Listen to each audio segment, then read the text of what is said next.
Today is Friday, August 22nd, 2021, and here's what's coming up on Roland Martin Unfiltered. An entire Texas town shuts down due to COVID. Also, in Texas, 2 Black men sue Walmart for racial discrimination. And we look further into the healthcare worker resignations in Mississippi and what that means for existing patients. The Supreme Court asserts it is Congress's job to authorize a federal eviction moratorium. And the man who shot and killed one of the Capitol insurrectionists is speaking out. And Donald Trump is facing a lawsuit for his role in the January 6th insurrection. This year is the 58th anniversary of the March on Washington. So we talk about the impact and what progress we've made since then. A California high school is in hot water after a video of students abusing a black doll they call Shaniqua goes viral. Also, updates on the Afghanistan evacuation and the relief efforts in Haiti. I'm Dr. Avis Jones-DeWeaver, sitting in for Roland Martin. It's time to bring the fun on Roland Martin Unfiltered. Let's go. He's got it. Whatever the miss, he's on it. Whatever it is, he's got the scoop, the fact, the find. And when it breaks, he's right on time and it's rolling. Best believe he's knowing. Putting it down from sports to news to politics. With entertainment just for kicks, he's rolling. It's on go, roll, y'all. It's Roland Martin, Rolling with Roland now. He's funky,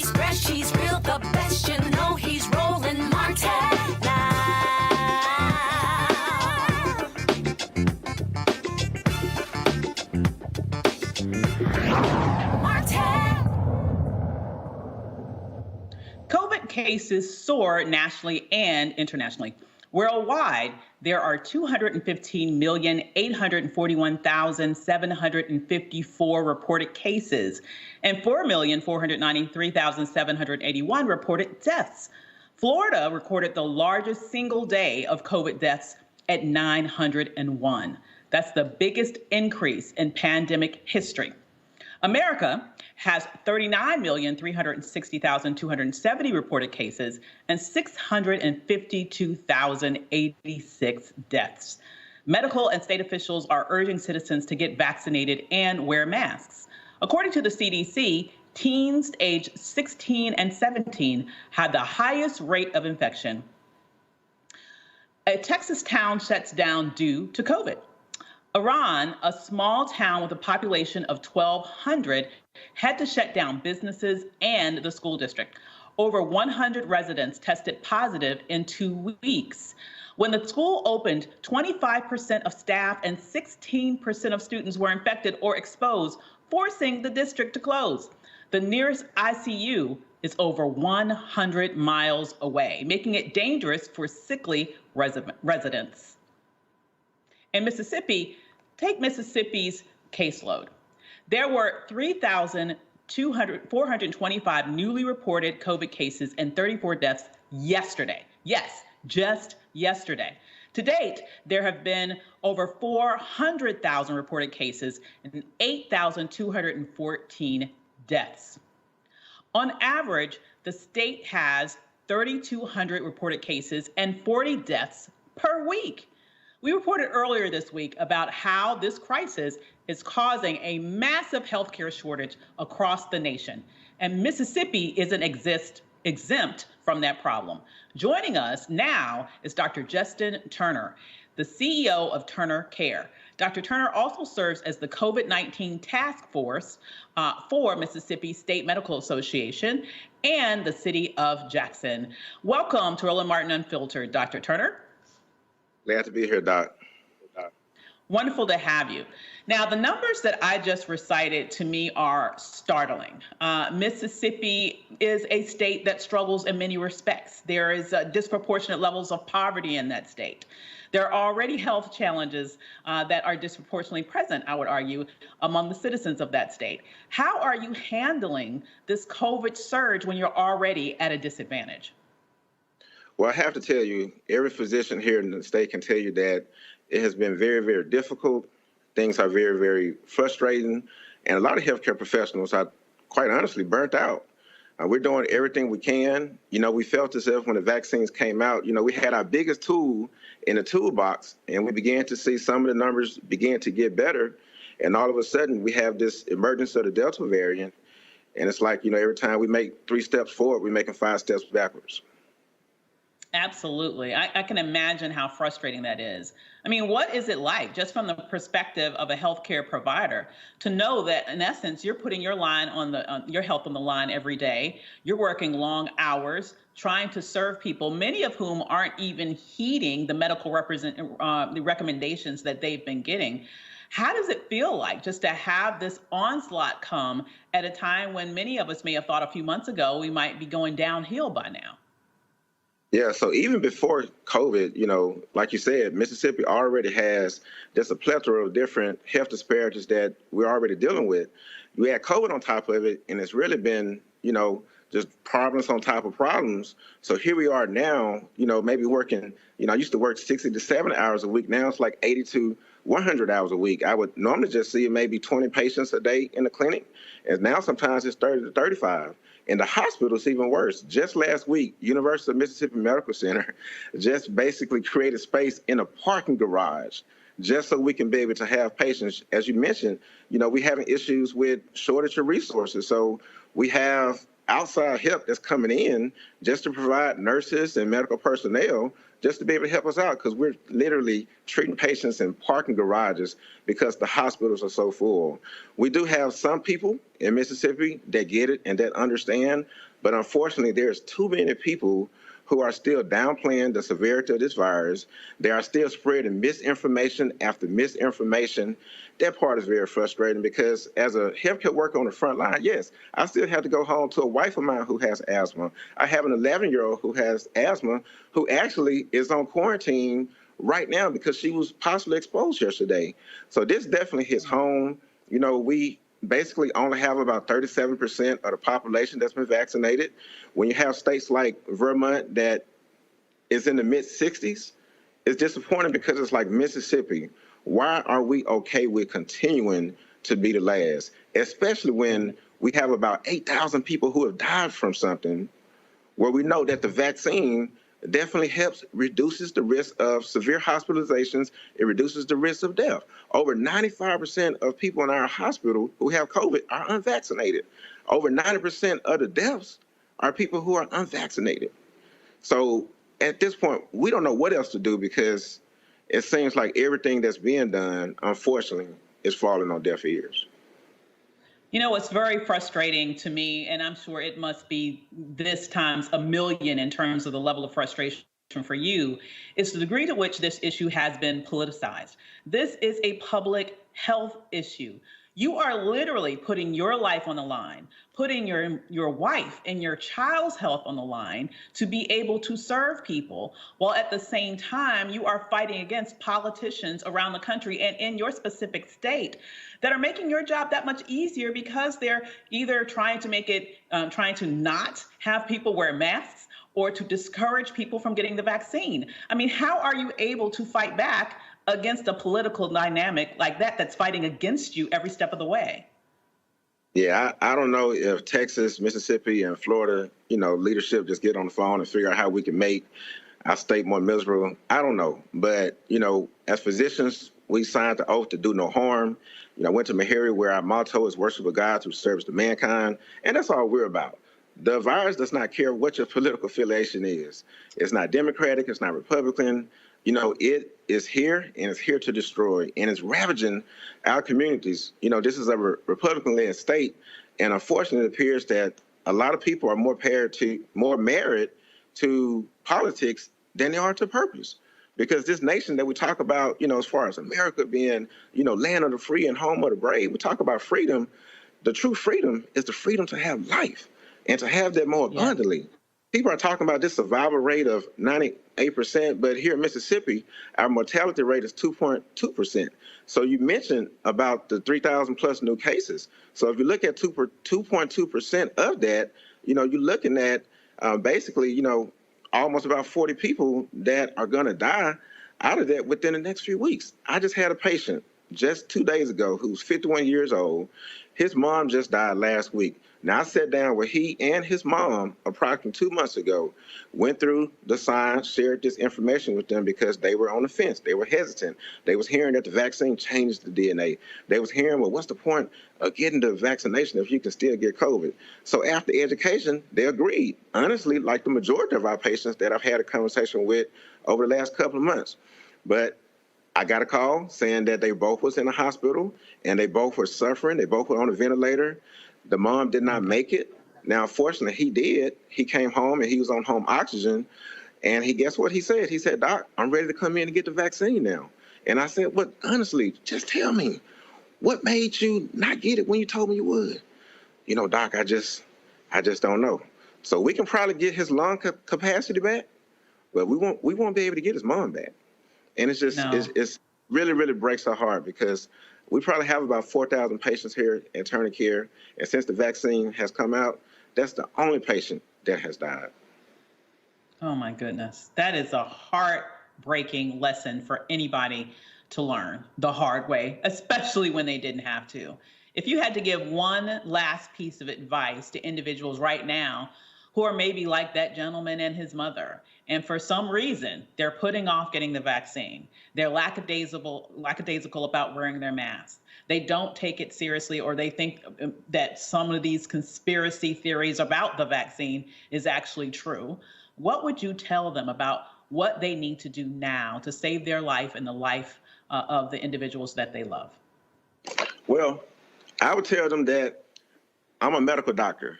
And I wouldn't expect them to come to me and ask them how to fix their refrigerator if it breaks down. I wouldn't expect them to come to me and ask me how to fix their motor or their car if it's not working. But as far as the science, I want you all to trust the same people that you trusted when your kids had a snotty nose, the same people you trusted when you had chest pain and you was concerned about a heart attack, the same people who actually encouraged you to make sure your child got the vaccination for the mumps, the measles, the rubella, that you all got as children. We're the same scientists. We're not here to discourage you, but we're also not here to discourage you. We never told you that the vaccine was 100%. What we told you is that the vaccine reduces the severity of the disease and reduces the risk of you dying from it. We told you about 95%. So that means that there's some people who still going to have some problems. But the virus is always going to be more dangerous than the actual vaccine. Always going to be. And last thing, think about seatbelts. Seatbelts reduce the risk of you dying. You do not stop wearing seatbelts just because you heard that somebody died in a car accident with their seatbelt on. No wiser words could have been said. I want to thank you so much, Dr. Turner, for joining us. And I certainly hope everyone who's watching us today takes heed of your warning and your advice. Thanks for joining us. Thank you so much for having me. Absolutely. So next, I want to bring in our incredible panel. Joining us tonight is Kelly Betha of JD Communications, communication strategist, and Michael Imhotep of the African History Network, along with Adrian Ermer, a fellow with the New Leaders Council Chicago. As they come in, let's go ahead and begin to talk about our next story, because the SCOTUS was very busy today, okay? The Supreme Court of the United States overturns the eviction ban. Millions of people may soon be without a home. The Supreme Court overrides the housing eviction ban, and the highest court said that the CDC exceeded its authority with the eviction moratorium. The decision puts millions of Americans at risk for homelessness due to job loss and income reduction from the pandemic. The Supreme Court asserts it's Congress's job to authorize a federal eviction moratorium. Let's go to our panel. Kelly, when you hear about what the Supreme Court has just come down with, in essence, kicking out potentially millions of people to the streets, eradicating Biden's sort of protections against evictions, what do you think happens next to those people who are still sort of hanging on by a string in an economy that's still impacted by the pandemic?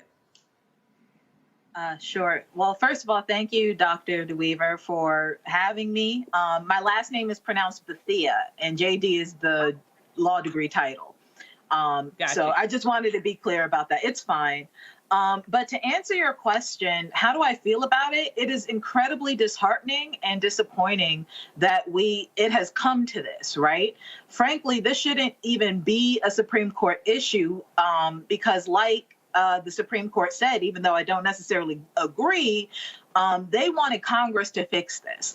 And the reality is Congress could have fixed it. Their job is to create laws. Their job is to legislate. And for them to produce some type of legislation for the president to sign so it doesn't have to be interpreted by the Supreme Court.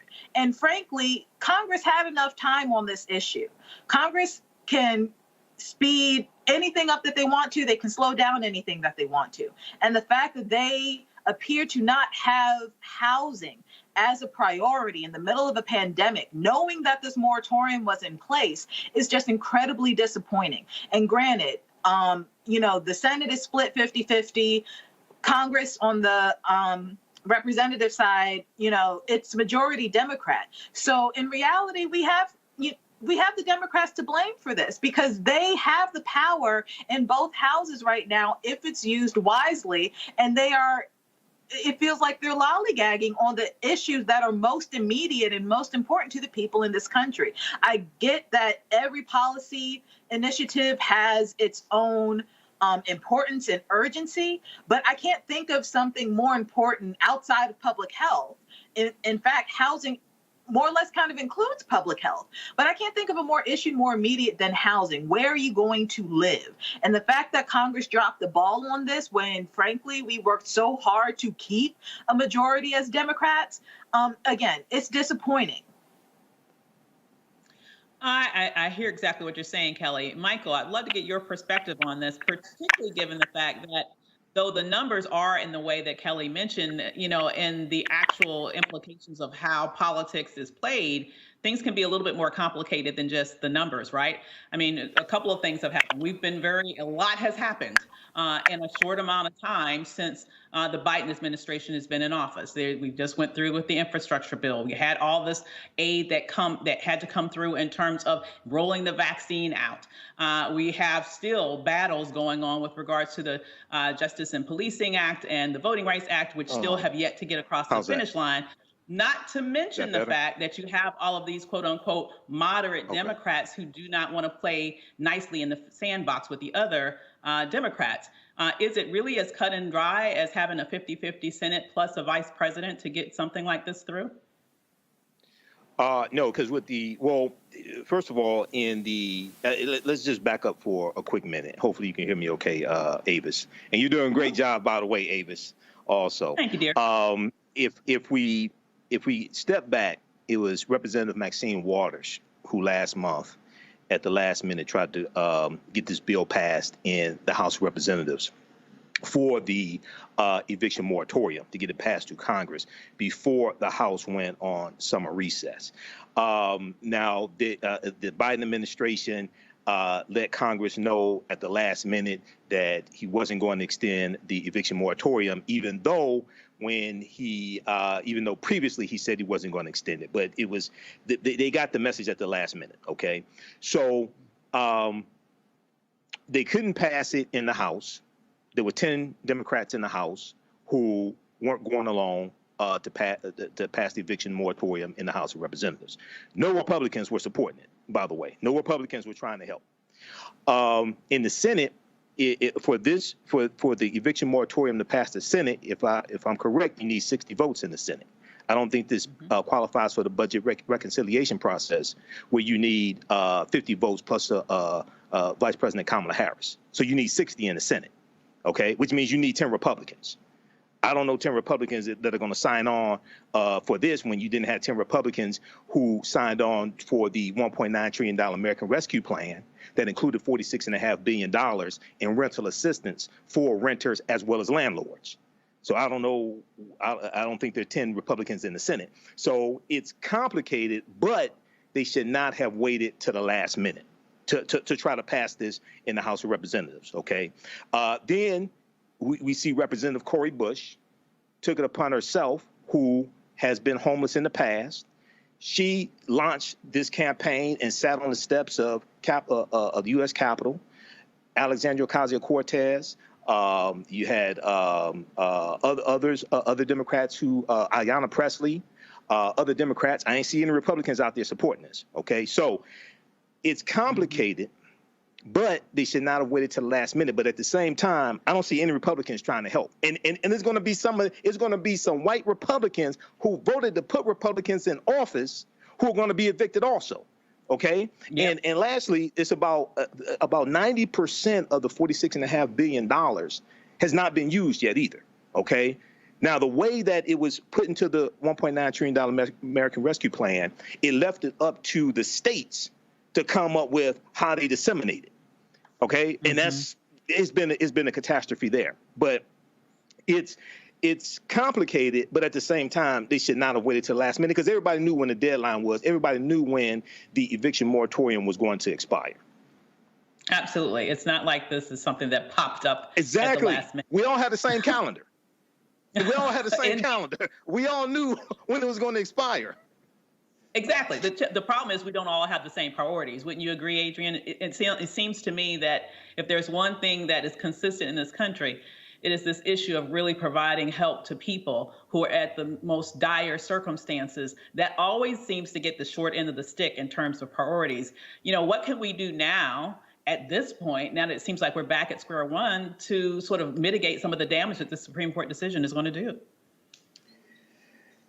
Yeah. I think that there's a very clear priorities misalignment here between actual proven human need and what elected officials who are ostensibly there to represent the needs of the people, are actually trying to do and actually doing and showing us with their actions in Washington, D.C. I think that the states who have leadership that understand the direness of this situation, literally 7 million human beings potentially out on the streets, they will step in and institute statewide moratoria on evictions, and that's what's happened here in Illinois. Governor Pritzker has extended that through September, but not every jurisdiction has a governor in place who puts people over profit in a global pandemic, right?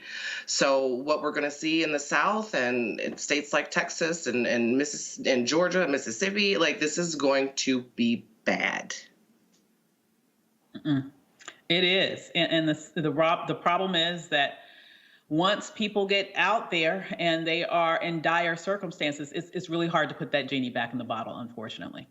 Still to come on Roland Martin Unfiltered. Tomorrow marks the 53rd anniversary of the March on Washington. Have things really changed since then? We'll talk to one of the attendees of the 1963 March. Plus, the Texas House passes the massive voting legislation that we remember those Democrats fought so hard against. And the identity of the Capitol Police officer who killed the January 6th rioter who has been identified. We'll hear what he has to say about what he saw and what he's had to deal with since that day. You're watching Roland Martin Unfiltered. Stay with us. Seek.com, we are partnering with them, of course. We appreciate their support right here on Roland Martin Unfiltered. Check out a couple of their products that you can take advantage of. And you're watching us on Seek. What's going on in this Quavo Honcho? Right now you in the Honcho's world. Please let the music play.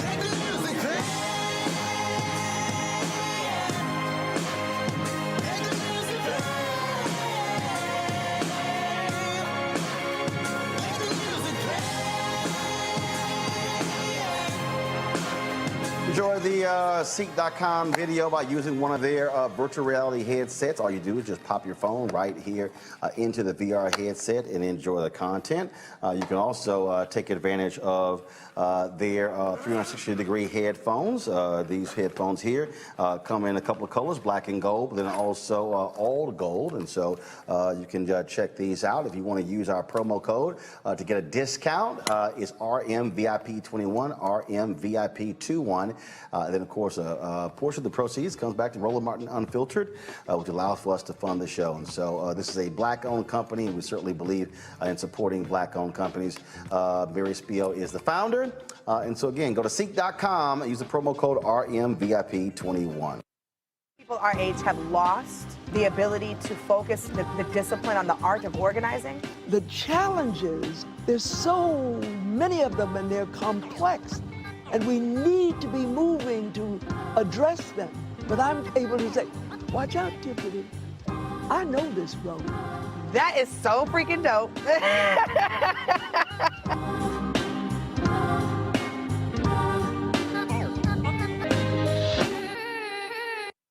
Football bans and one of the best fan experiences in the country. The Cricket BX SWAC Challenge kickoff returns to Atlanta on August 28th, along with special guests, College Game Day. Then Alcorn State takes on North Carolina Central with conference bragging rights on the line. Center Park Stadium is the place to be on August 28th. Come tailgate all day before enjoying a primetime matchup on the gridiron.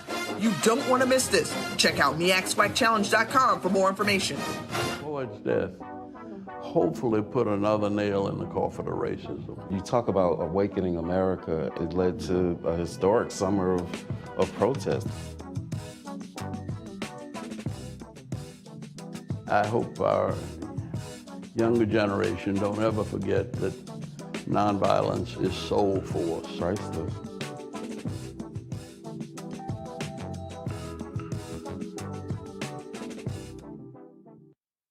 I'm CHRISETTE Michele. Hi, I'm MICHELE Rose, and you're watching Roland Martin Unfiltered.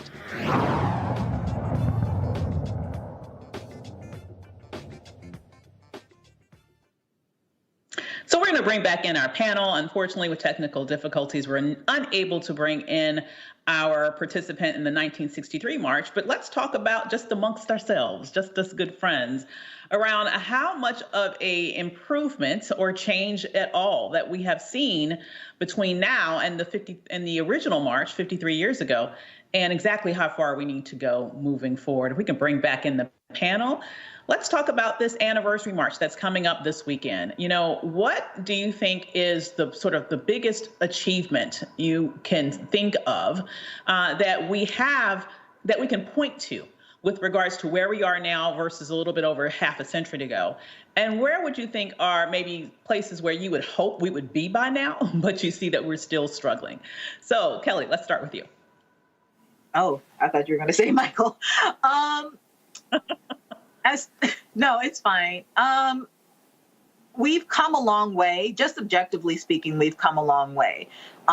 Jim Crow as legislation is not, it does not exist in the way that it did in the 60s.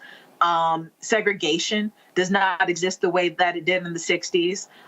Overall race relations has by and large improved since the 60s. But that being said, it's not like the problems went away. If anything, they have evolved into more dynamic issues. So when you do integrate races in a country that is historically racist, there's going to be problems that arise. You're going to have more covert racism so that you can bypass the blatant racism that was happening during the time of the march.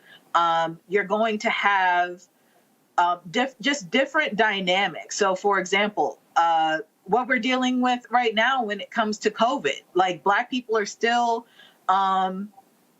dying at a higher rate than our white counterparts in this pandemic. That has a lot to do with systemic racism. This housing crisis that we are having and about to have with this moratorium being lifted, that's going to affect Black people a lot more harshly than our white counterparts because of systemic racism. So it's not, I don't want to say that it's gotten worse, because objectively speaking, it hasn't. But with the March on Washington and the acts that came as a result, voting rights, all of those initiatives that came down the pipe, a lot of the strongest pillars of those acts have been dismantled over the years. But at the same time, things have gotten a little bit better. When it comes to progress, there's always going to be a double-edged sword. So I don't want to say it's gotten worse. It has definitely gotten different. Absolutely. You got that right. It's gotten different. It's not that we've completely overcome, but we're fighting different battles. And it was also a good guess that I should have maybe gone to Mike, the historian on the panel. Okay. That might have been a good move. I'm curious to hear your take, but I've got some sense to drop on that. Everybody I know, absolutely. But Mike, I would especially love to hear your thoughts on this. And when I think about for me, when I think about all that we fought for and all the blood that was spilt for voting rights, and to see all that's happening right now to pull us back to the Jim Crow era, what does that make you think as a historian with regards to where we come from, but still where we are now? Jim Crow and Jane Crow had children, and we don't understand how to protect gains. And this is the Mississippi State Convention of 1890 all over again, where they convened and they said, we are here to exclude the Negro.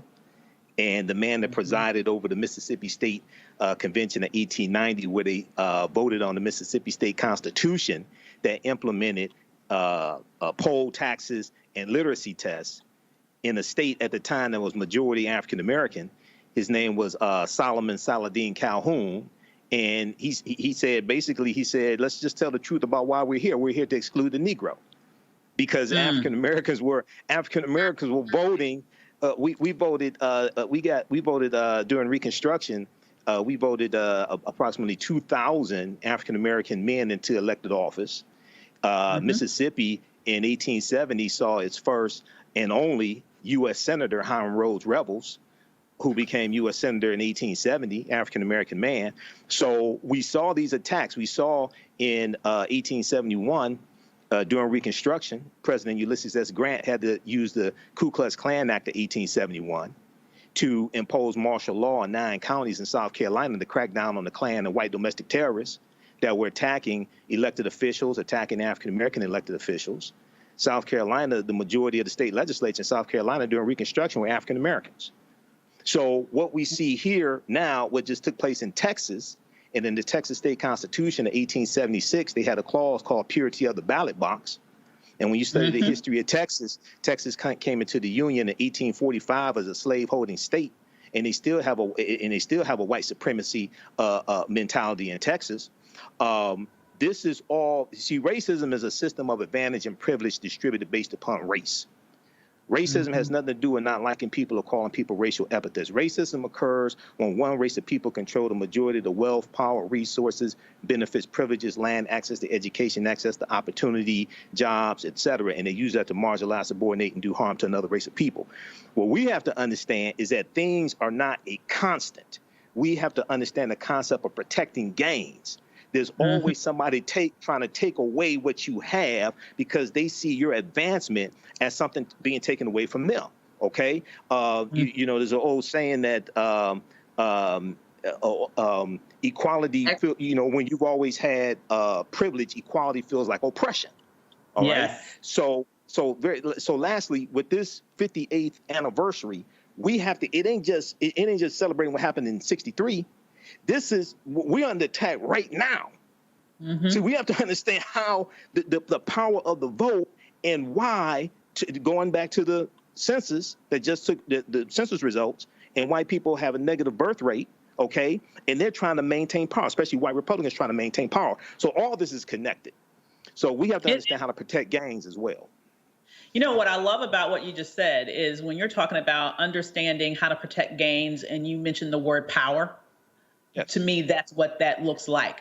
Really understanding how to will power so that when we do have advancements, we can do a better job of protecting it. Maybe it is the nature of advancements that it's 2 steps forward and 1 step back, or maybe it's just that we have come to accept that to be the reality.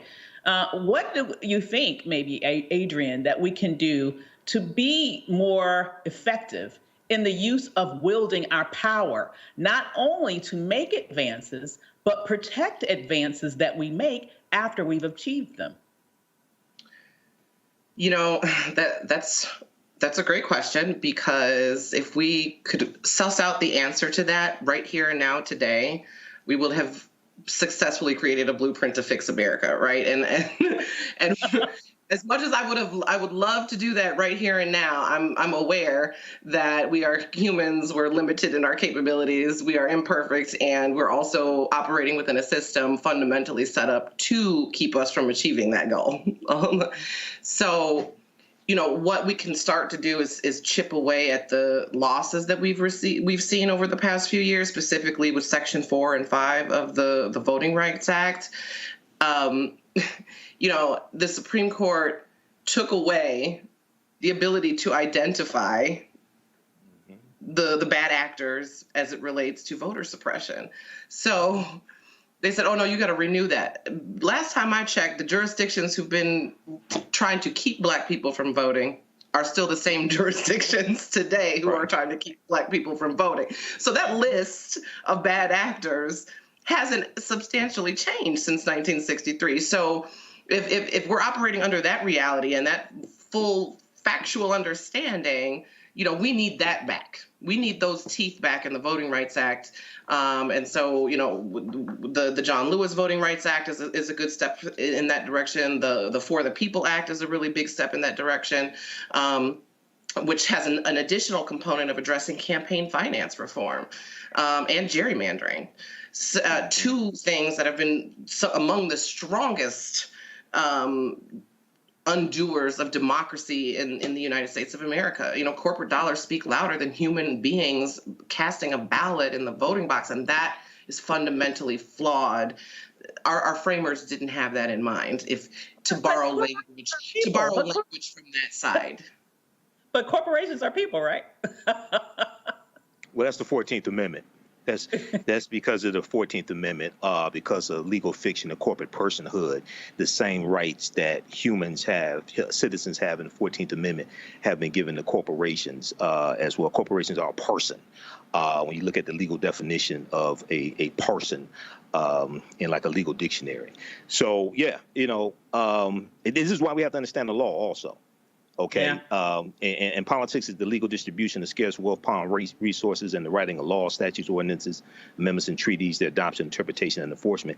This is why, and I talk about political self-defense, we need to understand the law better than they understand the law, because everything they do to us, they use the law to do it. Then when they get caught breaking the law, they go get an attorney at law to defend them in the court of law. So we need to understand the law better than they understand the law.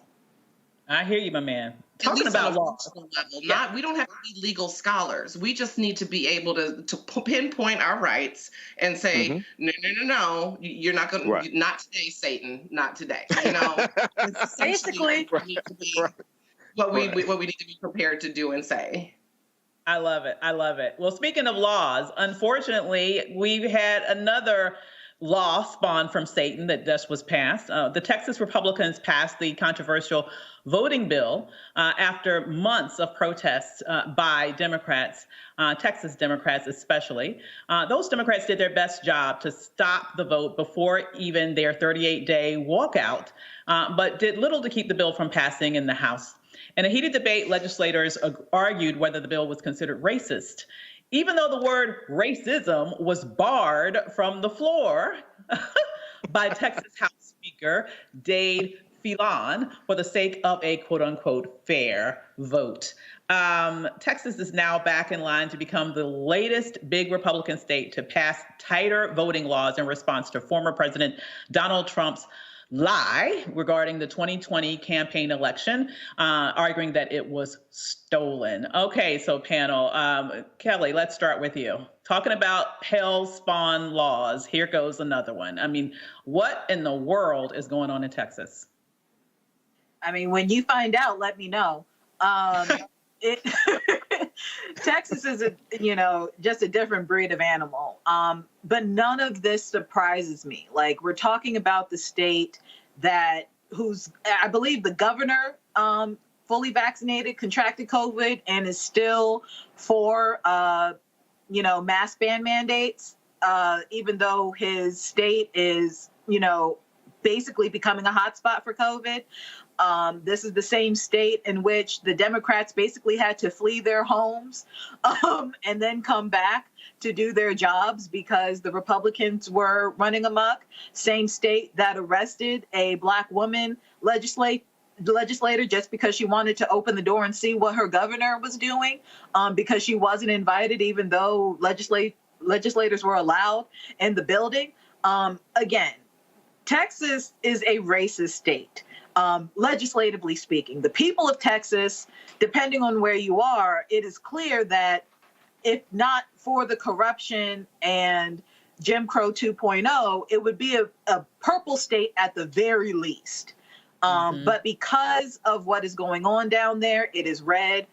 So anything that happens right now, again, it doesn't surprise me. It's incredibly disappointing, but it's also expected coming from a state that is rooted that deeply in racism and, frankly, the Confederacy. Well, we have a little clip from Texas. Let's run that, and then we'll come back and gauge the reactions of the rest of the panel. Members, this is a reminder to everyone to be civil and respectful of our colleagues as we debate SB 1. The chair would appreciate members not using the word racism this afternoon. Intentional discrimination against people of a certain race, is that racism? That is... Ms. Hinojosa. Those words, intentional discrimination, I think can be fairly characterized in that manner. We can talk about racial impacts of this legislation without accusing members of this body of being racist. Respectfully, I'm not accusing members of this body. I'm talking about... Members' outbursts are inappropriate. So, Michael, we can talk about how the racist impact of this law is and how it can, by definition, technically that might be racism. But God forbid you call us racist. Oh my God, let me clutch to my pearls. Yeah, so see, that's what you call a hit dog hollering. That's what you call a hit dog hollering. That's what that is. They know they're white supremacists. They know they're racist. They know these white Republicans are trying to maintain power in a state that was Mexican territory. Okay? They understand they're losing power. They understand that also white people in this country have a negative birth rate. So they're using laws. Now, we have to understand this is all predicated by the big lie. And you got 400 bills being pushed by Republicans in about 49 state legislatures, all predicated on the big lie that the election was stolen from Donald Trump. Yet when asked, okay, show me evidence of mass election fraud, widespread election fraud in Texas, they can't show it to you because it doesn't exist. Once again, they're trying to suppress the votes of African Americans, Hispanics, et cetera. Now, what's missing from this equation is corporate America. Why is corporate America so silent? Why do they have laryngitis? In summer 2020, when you had the George Floyd protests taking place and Black Lives Matter protests, they were pledging hundreds of millions of dollars and all this stuff and talking about we're going to do better and everything. Okay. Now, if you go back to 2015, 2016, when you had the transgender bathroom bills in Indiana and North Carolina, corporate America was tripping over themselves to come out, putting out statements of strong condemnation. And they were talking about canceling contracts in the state of Indiana, canceling conferences and all different types of things like this. Corporate America came out and put so much pressure on the state of Indiana that the state legislature within 1 week had to change the bill because the threat of losing money. Well, why is corporate America so silent here? Okay, so if you speak up for LGBTQ, you need to speak up for BLACK. At the same time, this is bigger than just black. This is a 15th Amendment issue. This is a 19th Amendment issue, and it's a 26th Amendment issue because the 26th Amendment of 1971 lowered the minimum voting age from 21 to 18. 19th Amendment gave the right to vote to white women, and then it was expanded to African-American women. So what people like Reverend William Barber III and others, they're expanding this beyond just African-Americans. If this just remains a black issue, we're going to lose. Oh, my goodness. Adrian, I mean, what are your thoughts about that in terms of the craziness that's going on in Texas and the solution? Is the solution to have maybe a more universal approach to attacking this issue, increased coalition building? What is the solution there? I definitely think coalition building is always a key or an ingredient to success when you're talking about moving the legislative needle. So that's always on the table, and that's always something that is accessible to us, should we be willing to put in the work to build authentic coalitions. I do agree in that corporate America has a role to play here, and they've stepped up and they've taken action in situations related to race and race relations, particularly when Colin Kaepernick was taking a knee. They made statements for certain states, and they were threatening to leave Georgia. The film industry was threatening to leave Georgia over their policing situation. So if I'm remembering that correctly, I might need to go back and double check, but they're not doing enough here on this issue. And that for me is telling, because essentially their well-being is also wrapped up in this debate. Does an informed electorate, does a well-participating electorate mean good news for them in the long run, where policy is skewing more socially progressive?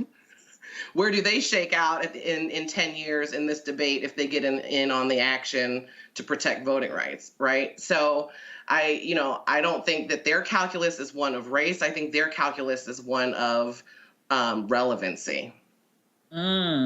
Wow. Are they relevant at all? Well, not to pick on Texas, but we have one more Texas story I want to bring up for you guys while we're all here picking on Texas. Sorry, Roland. In Texas, two black men, because that's his home, sued Walmart for racial discrimination. Okay. Dennis Stewart and Terrence Richardson claim Walmart caused them mental and physical distress after they were handcuffed and questioned when attempting to, get this, you guys, return a $300 television. A store associate called the police on the men, accusing them of stealing the television and not taking their receipt as proof. Police eventually released the men. Stewart and Richardson called the experience dehumanizing and are suing the billion-dollar corporation for racial discrimination, false arrest and imprisonment, and breach of contract. Damn, we can't even return stuff anymore. Thoughts about that, Kelly? Texas is going to Texas. That is more or less my point. Between Texas and Florida, I don't know which one is worse. I really don't. Florida has Florida man, as far as, folklore of the ridiculousness, but Texas is really its own breed of dumb racism, because first of all, there's no logic to racism, really. But for them to not even use just, I don't even want to say common sense, but a gift of discernment and, just checking bias out the door. Just simple customer service could have avoided this issue. But if you don't see a Black person as a customer, when you see our skin as a weapon and a threat in anything other than human, stuff like this is going to happen, not just in Texas, but anywhere. But the fact that it's Texas, again, like I said in the previous segment, it is disappointing, but it's expected. Well, we've had driving while black, we've had sort of sleeping while black in your own bed. Now we have just trying to return a TV to the television while black. Good Lord, Michael, what can we do without being unduly harassed, not even by police, but just by lay people who happen to be working at a store and think that they are apparently the be all end all with regards to policing our bodies? Yeah, in this situation here, if I was a customer, I would have called the police myself in this situation here. So I don't know, in reading this story here from BusinessInsider.com and having been in retail management before and dealt with theft and things like this, it doesn't appear that the men, the two African-American men, were doing anything wrong. The associate was white. Okay. Now, if they presented a receipt trying to return a $300 TV, all right, there's a way to verify whether the receipt is valid or not. It's in your system. It's in your Walmart system, regardless of which store they buy it from. You can verify. Also, on the receipt is a code that tells you which store it was purchased from. So if for some reason it doesn't come up in your system, you can call that store to verify the return. So it seems like I don't know if they have ever returned anything to this particular Walmart store before or not. All right, I don't know because I don't have those details. But it appears that it's something racial. But then when you look at what the associate said to them, he said, "Take this effing receipt, take that effing TV, get the F out this store, and never effing come back." What type of customer service training did you go through at Walmart? Exactly. So this is something on a whole nother level. Okay, so they should get everything that's coming to them, but then also there has to be their whole customer service training and cultural sensitivity, all that has to be looked at as well. Okay, and your hiring process. Where'd you get this associate from that would talk to a customer like that? Yeah, that doesn't make any sense. If I had an employee like that, I would fire them on the spot. Period. I'll deal with human resources later. Your behind got to go. Indeed. Your thoughts, Adrian? Yeah, speaking of receipts, I think there are some receipts that are yet to come out related to what happened leading up to that point. And to your point, Michael, this is a customer training piece. This is a not seeing red flags in somebody that you've hired. This is probably this person has had multiple complaints and nothing has happened sort of situation. And I think more and more will start to come out to that effect. putting Walmart in a greater degree of culpability here. So I'm really interested to see how this unfolds, because I do think corporations need to be held accountable for their franchises and the people that they hire. That they do. Now, we have more to talk about when we come back after the next break on Roland Martin Unfiltered. Seek.com, we are partnering with them, of course. We appreciate their support right here on Roland Martin Unfiltered. Check out a couple of their products that you can take advantage of. And you're watching us on Seek. What's going on? This Quavo Honcho. Right now you in the Honcho's world. Please let the music play.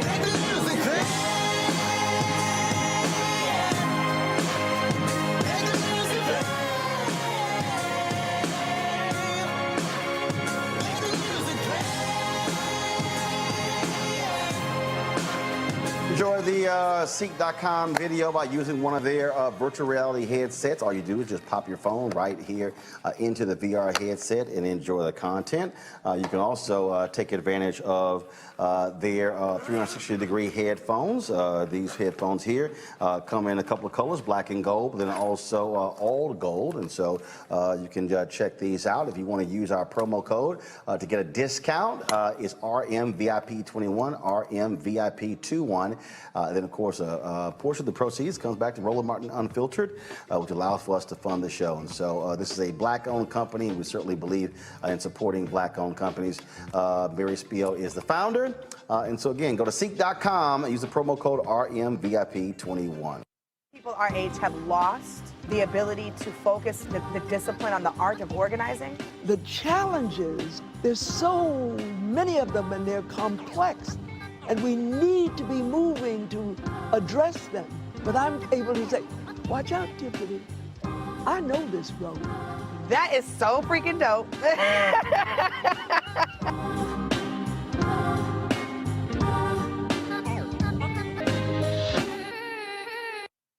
Football bans and one of the best fan experiences in the country. The Cricket BX SWAC Challenge kickoff returns to Atlanta on August 28th, along with special guests, College Game Day.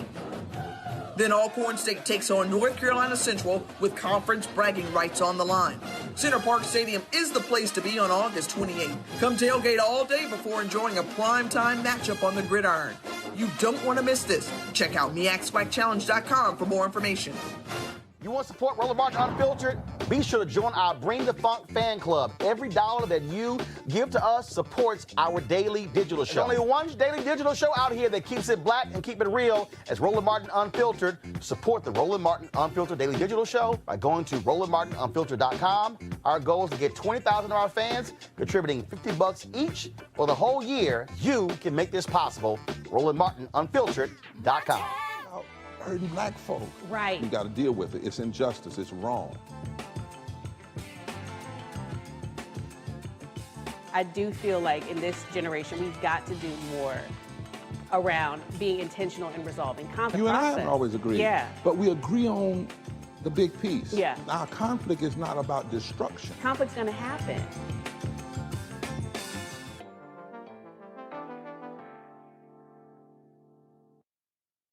Hey, I'm Deion Cole from Blackish. Hey everybody, this is your man Fred Hammond, and you're watching Roland Martin, my man, Unfiltered.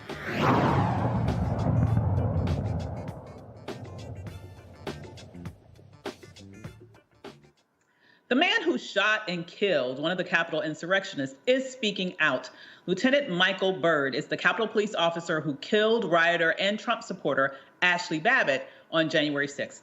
During an NBC News exclusive interview with Lester Holt, BYRD explains what happened the day rioters stormed the nation's capital and threatens he's endured since. They talked about, killing me, cutting off my head, very vicious and cruel things. Racist things? There were some racist attacks as well. It's all disheartening because I know I was doing my job. Given the nature of the threats that you described, do you have any concern about showing your face and identifying yourself? Of course I do. That is a very vital point, and it's something that It's frightening. I believe I showed the utmost courage on January 6th, and it's time for me to do that now.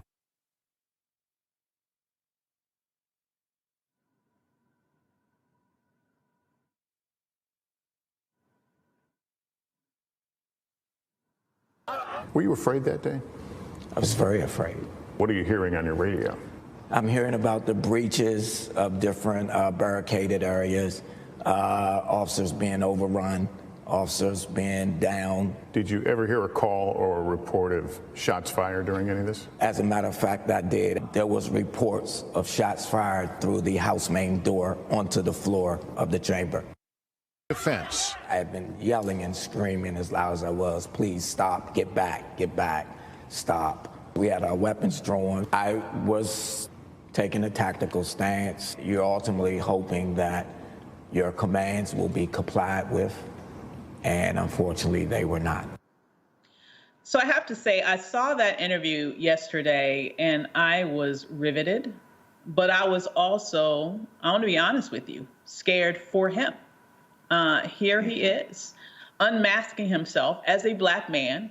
We know a huge contingent of those individuals who stormed into the building on January 6th and attempted that coup were, in fact, white supremacists. We know now, even after this, and I guess unsurprisingly, after he has become public, he has received a barrage of additional threats, even more, and racist rhetoric targeting him.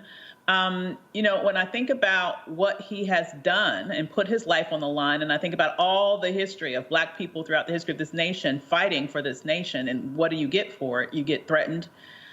You get put in situations like he's in right now, where people are questioning whether or not he should have killed someone who clearly was attempting to commit a violent act. Adrian, when you look at the bravery of a Lieutenant Byrd, not only in terms of his actions on that day, which no doubt saved lives, it saved lives. If that woman would have gotten through, the rest of them would have gotten through. Let's just be real about that. I don't care that she didn't have a gun. She would have been the first one of literally hundreds who would have overrun the House floor. Okay, he saved lives. But what does he get as a result? You get the former president targeting him.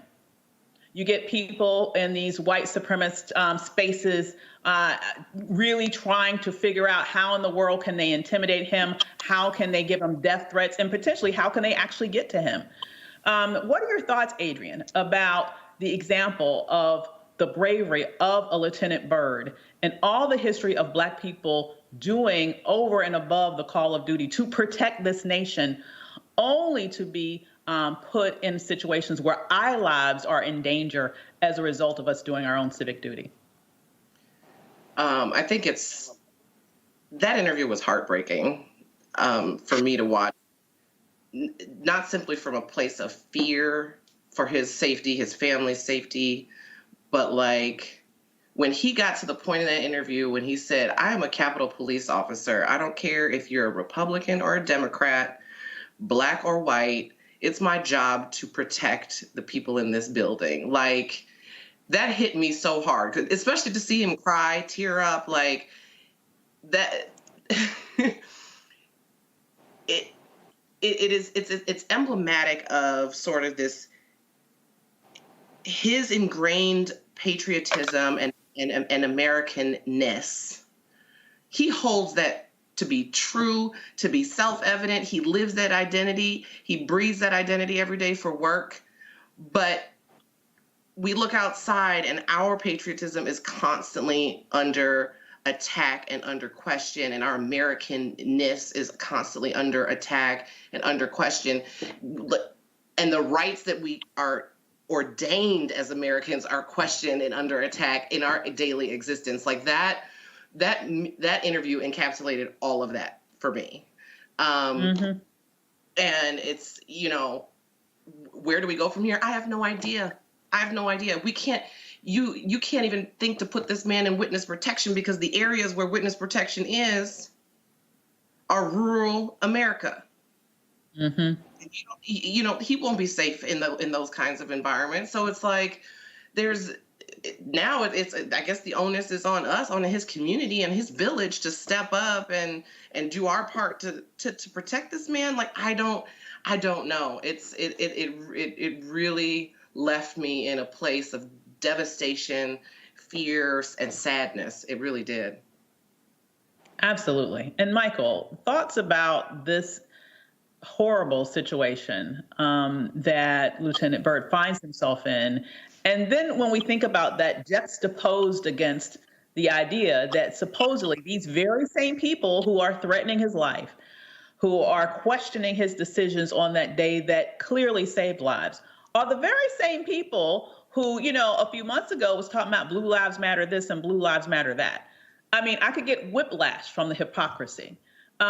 You know, what are your thoughts about this type of sort of, rank hypocrisy and no real sort of merits in terms of morality around where one stands on this issue, but instead it seems like everything, at least from the Republican side of the aisle, is all based around fealty to one criminal former president? Well, Republicans backed the blue until the coup. That's what happened. See, they backed the blue until the coup. These are white domestic terrorists. The Republican Party is, as my friend Dr. Greg Carr says, they are the white nationalist party. This is what they are. This goes to the fear of the browning of America that Donald Trump tapped into in 2015 and 2016 when he ran. And you have these white domestic terrorists who can't believe that Trump lost the election. And, you know, as I said before, Ashley Babbitt should have complied. She should have complied with the police, because that's what they tell us when we get shot. We should have complied. She should have complied. He gave her warnings.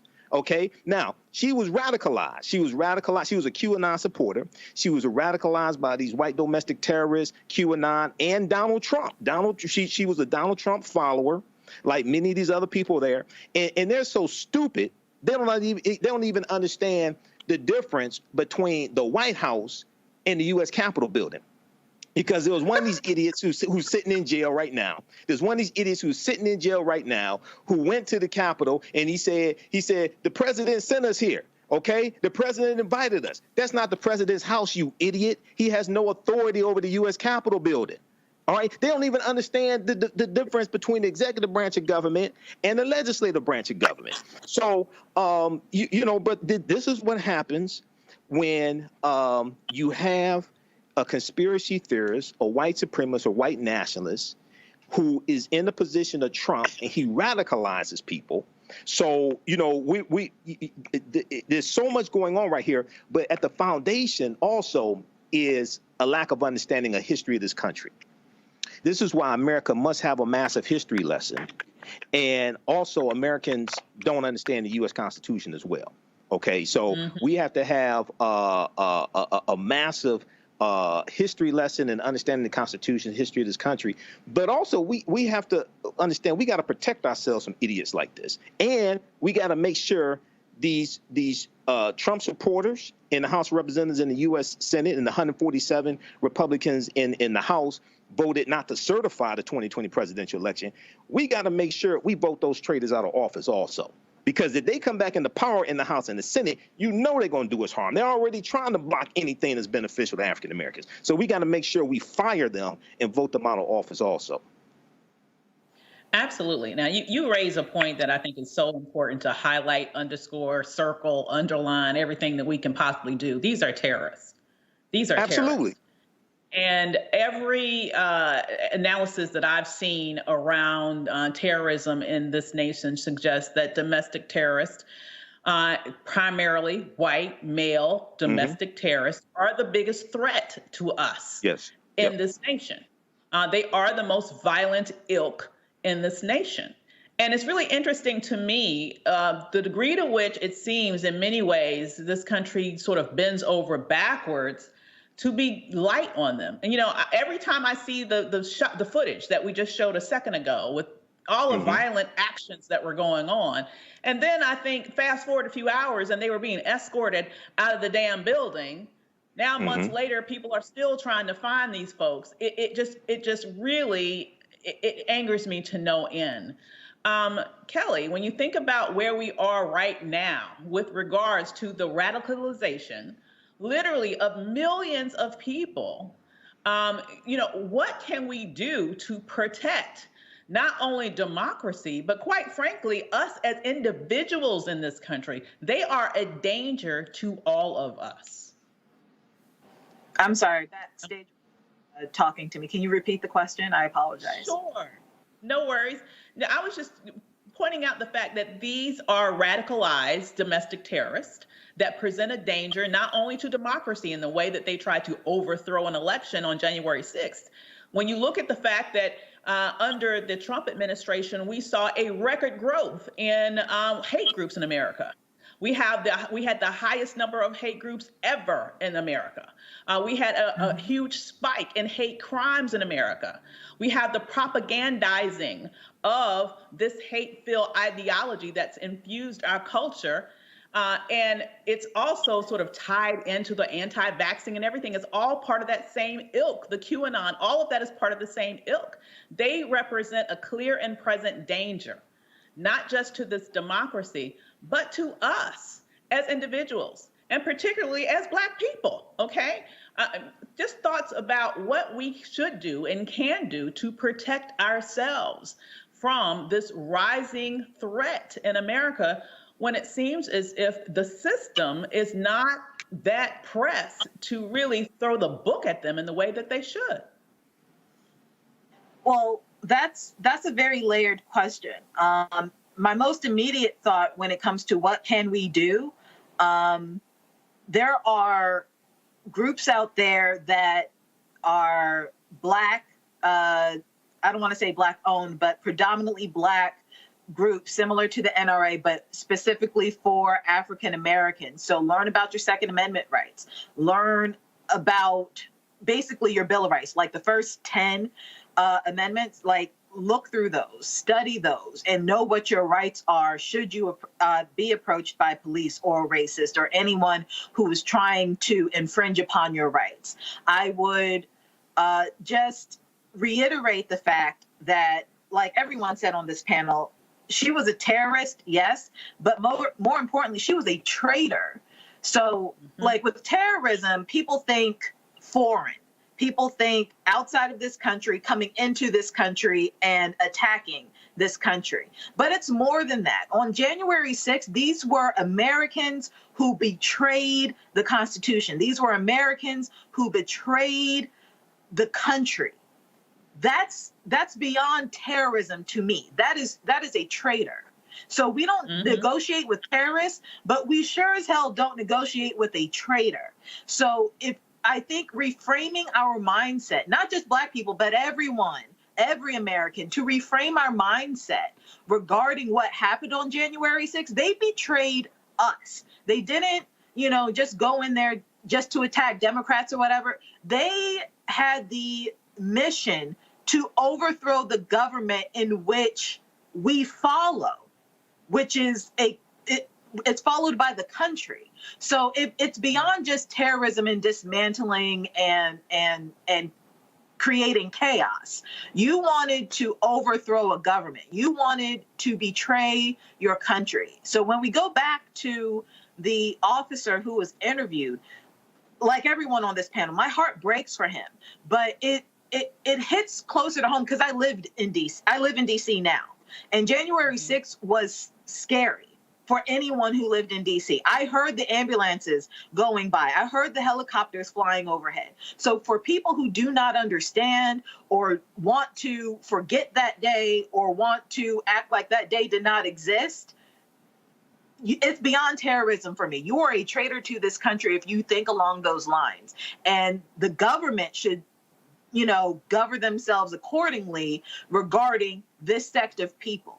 I would say throw them in Gitmo, frankly, if you want to know my thoughts on it. Because if you don't want to abide by the Constitution, then you don't want to be an American. And you need to be treated as someone who is not American. Like, what do we do with those people? We put them in jail and throw away the key. To dovetail off of your comments, Kelly, can you hear me? Oh yeah, to dovetail off of your comment, a buddy of mine who's former military laid something out for me that I thought was very enlightening, that the messaging tactics, the recruitment tactics, the picking and choosing of biblical word tactics of the alt-right and the QAnon movement is not dissimilar from Al-Qaeda and ISIS.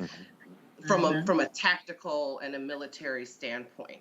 So for me, if a former military person, not a ranking member, can point this similarity out, why is it so hard for our own government to do that and act accordingly and proceed accordingly with these folks as terrorists? Because that's what they are.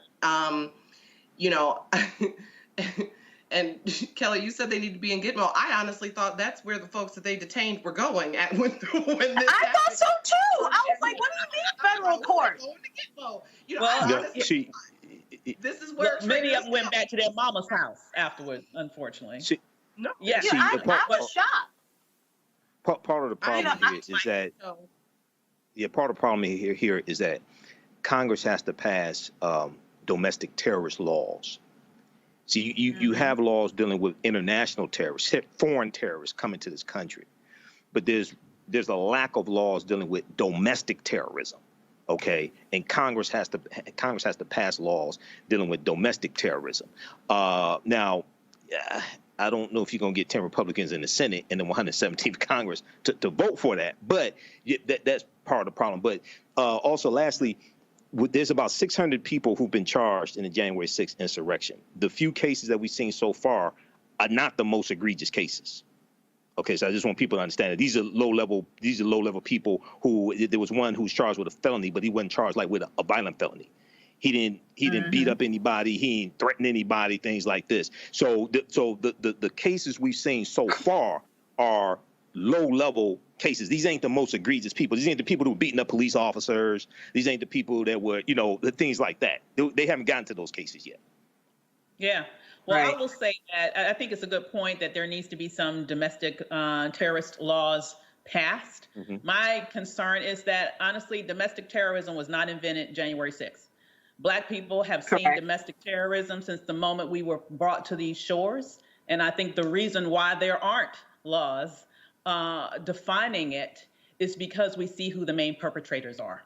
And therefore, it is implicitly allowed. That's my thoughts on it. But there is another way in which a number of these folks are actually, in fact, specifically the Capitol Police officers are trying to fight back. Some of them are actually suing Donald Trump. Donald Trump is facing a lawsuit for his role in the January 6th insurrection. 7 Capitol Police officers are suing the former president, Stop the Steal rally organizers, and members of far-right extremist groups. According to the lawsuit, the officers say they were assaulted, spat on, tear-gassed, bear sprayed, they probably would have liked that, subjected to racial slurs, and feared for their lives. They say the defendants spread false claims of election fraud and incited violence against the officers meant to protect them. More than 140 officers were injured, and over 600 people are facing criminal charges for their alleged roles in the riot. Sometimes money talks, and what else walks? I mean, do you think this idea of actually having some potentially financial accountability is really what's needed to get to the bottom of this? Mike, we'll start with you. I think any. I'm sorry. Go right.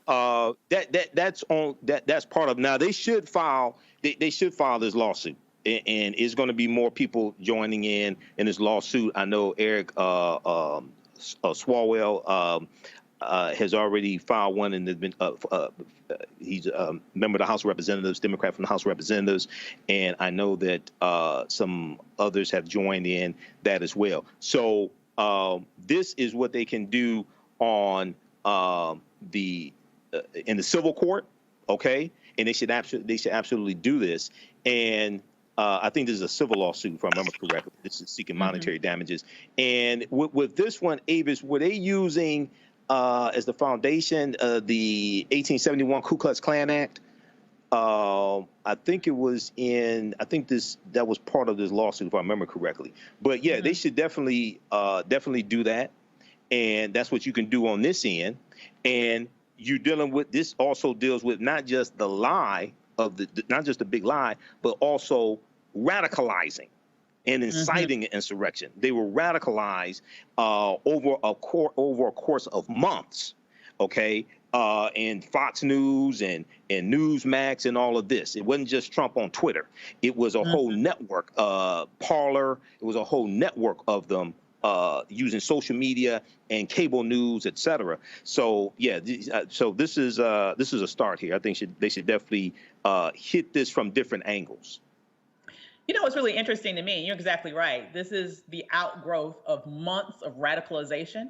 And what's really interesting to me is that one would have thought in a sane world that after this happened, you know, you'd have people say, maybe we went a tad too far. But instead, what happened is you have a continuation, I would argue, of the radicalization, but now they're bending it back towards targeting it at voting rights. They are still radicalizing people, spreading this lie, and now the focus is to attack our voting rights, to dovetail back on an earlier discussion this evening, as a way to maintain power in a space where they obviously know that they are losing the advantage of population. Is there any way to overcome this desire to propagandize, to radicalize, to cause massive brainwashing all across this nation, even when it results in violence, if people know that at the end of the day, they can use that evil tactic in order to hold on to power? War. I mean, that's how the world, like Hitler was brought to heel. Like you had to go to a whole war, and the tactics and the propaganda machine that he and Mussolini employed are not all that dissimilar from what's happening here in America. So, you know, are we headed towards another civil war? I hope not, because we're in a very different time, and wars are fought in very different ways now than they were in the, you know, in the 60s and the 40s and like all, like I just, in the 1800s, like I don't want to know what that looks like from a lived experience. But honestly, from a historical perspective, the way you bring that level of fascism and violent movements to a heel is with more violence. And that's scary. That's scary.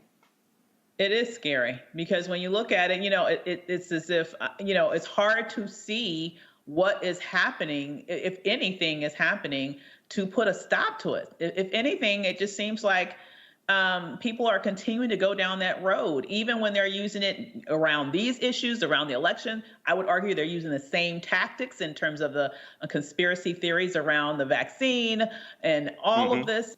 It's like a train speeding out of control with regards to the level of dissemination of misinformation via propagandizing, and this issue of radicalization and the fact that it is impacting millions of people. I just don't see how we handle that and pull it back and take control of it. Is voting even enough to do that? You know, it's very hard for me to even see that when our voting rights itself are under attack based precisely on this, through this tactic.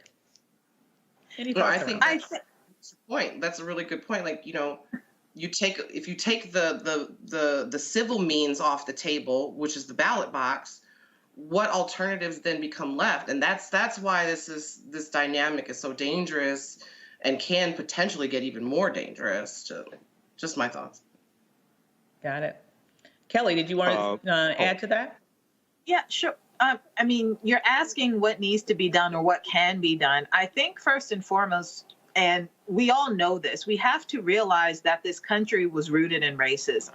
So what we're seeing right now isn't necessarily an uprising or anything that's necessarily new. It's just in the forefront of everyone's minds right now because that's, you know, that's what we're seeing. There's been an increase, but it's not like it came out of nowhere. And I think the first step to dismantling that is to actually, bifurcate our thoughts in that, whiteness is not inherently good. I feel like a lot of the rationale behind domestic terrorism not being legislated to the nth degree that it should be is because a lot of domestic terrorists are white. And we have the data to show that.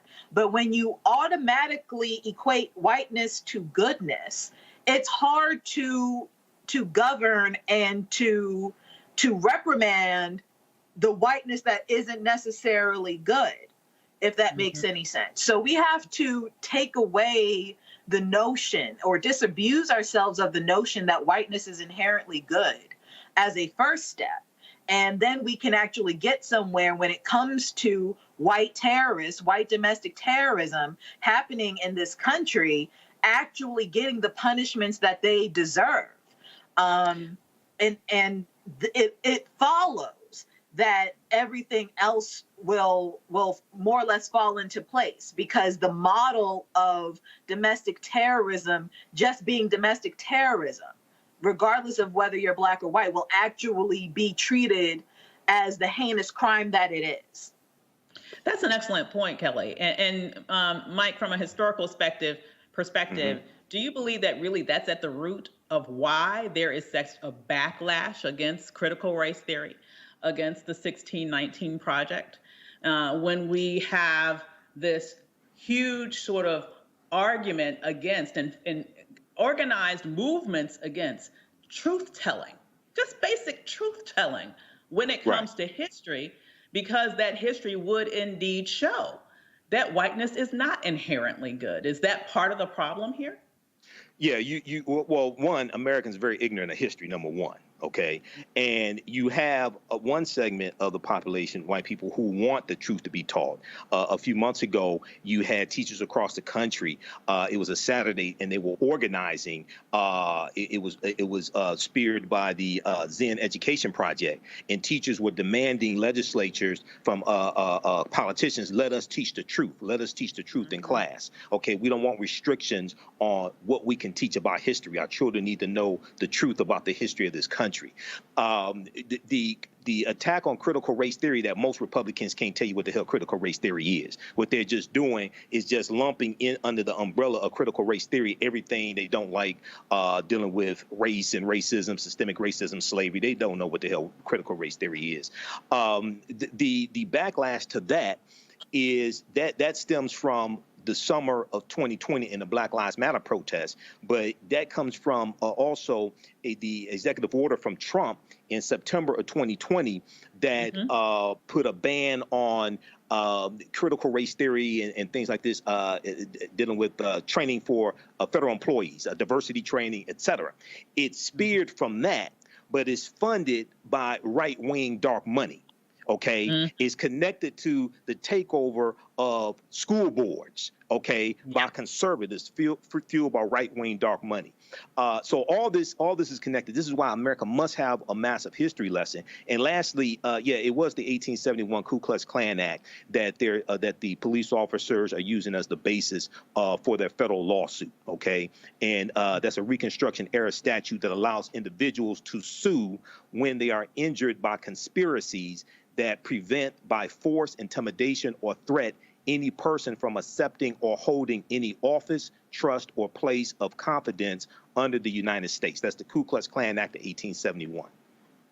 Thank you, Professor Imhotep. I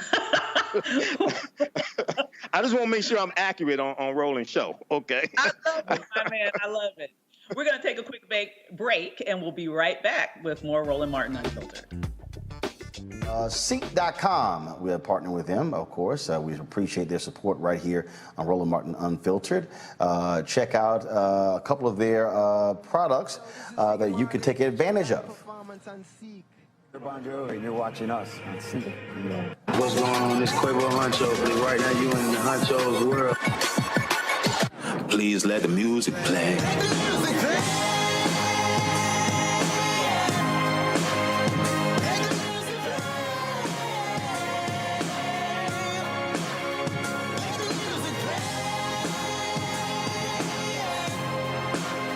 Enjoy the Seek.com video by using one of their virtual reality headsets. All you do is just pop your phone right here into the VR headset and enjoy the content. You can also take advantage of their 360-degree headphones. These headphones here come in a couple of colors, black and gold, but then also all gold. And so you can check these out. If you want to use our promo code to get a discount, it's RMVIP21, RMVIP21.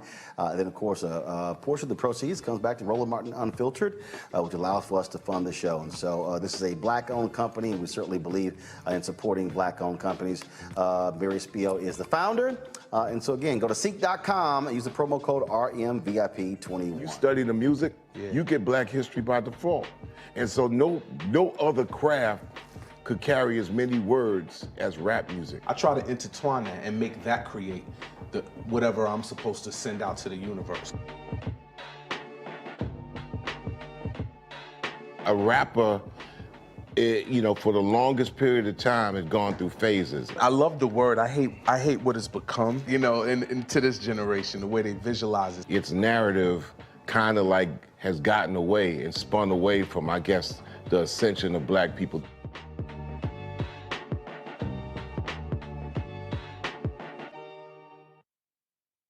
Football bans, and one of the best fan experiences in the country. The Cricket BX SWAC Challenge kickoff returns to Atlanta on August 28th, along with special guests, College Game Day. Then Alcorn State takes on North Carolina Central with conference bragging rights on the line. Center Park Stadium is the place to be on August 28th. Come tailgate all day before enjoying a primetime matchup on the gridiron. You don't want to miss this. Check out MEACSWACChallenge.com for more information. Got Roland Martin Unfiltered, youtube.com/Roland S. Martin. And subscribe to our YouTube channel. There's only one daily digital show out here that keeps it black and keep it real. It's Roland Martin Unfiltered. See that name right there?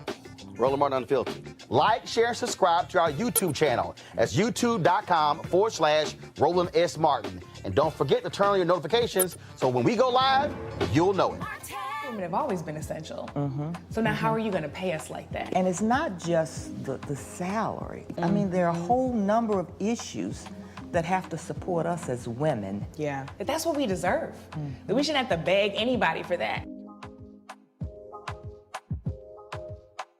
And I think that we are trying to do our best as a generation to honor the fact that we didn't come here alone and we didn't come here by accident. I always say every generation has to define for itself what it means to move the needle forward.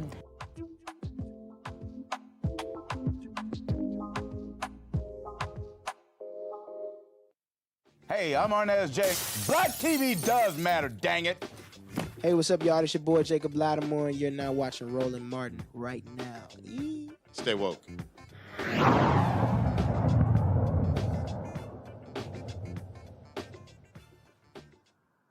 3 California high school students have been suspended after a video of them abusing a black doll named Shaniqua goes viral. In the video, several students from Salinas High School are seen abusing the black doll and placing the toy in sexual positions. Parents say this is not the first time an incident of this caliber has occurred in the school or the district. In a statement, the Salinas Union High School District condemned the terrible act and said in part, the SUHSD does not condone this type of behavior. And although the district has taken steps to support our African American students and staff, this recent incident demonstrates how much more support is needed. We urge families to also take time to talk with their students about the damaging effects of racist behavior. Counseling is available at all of our school sites for any students who may need support.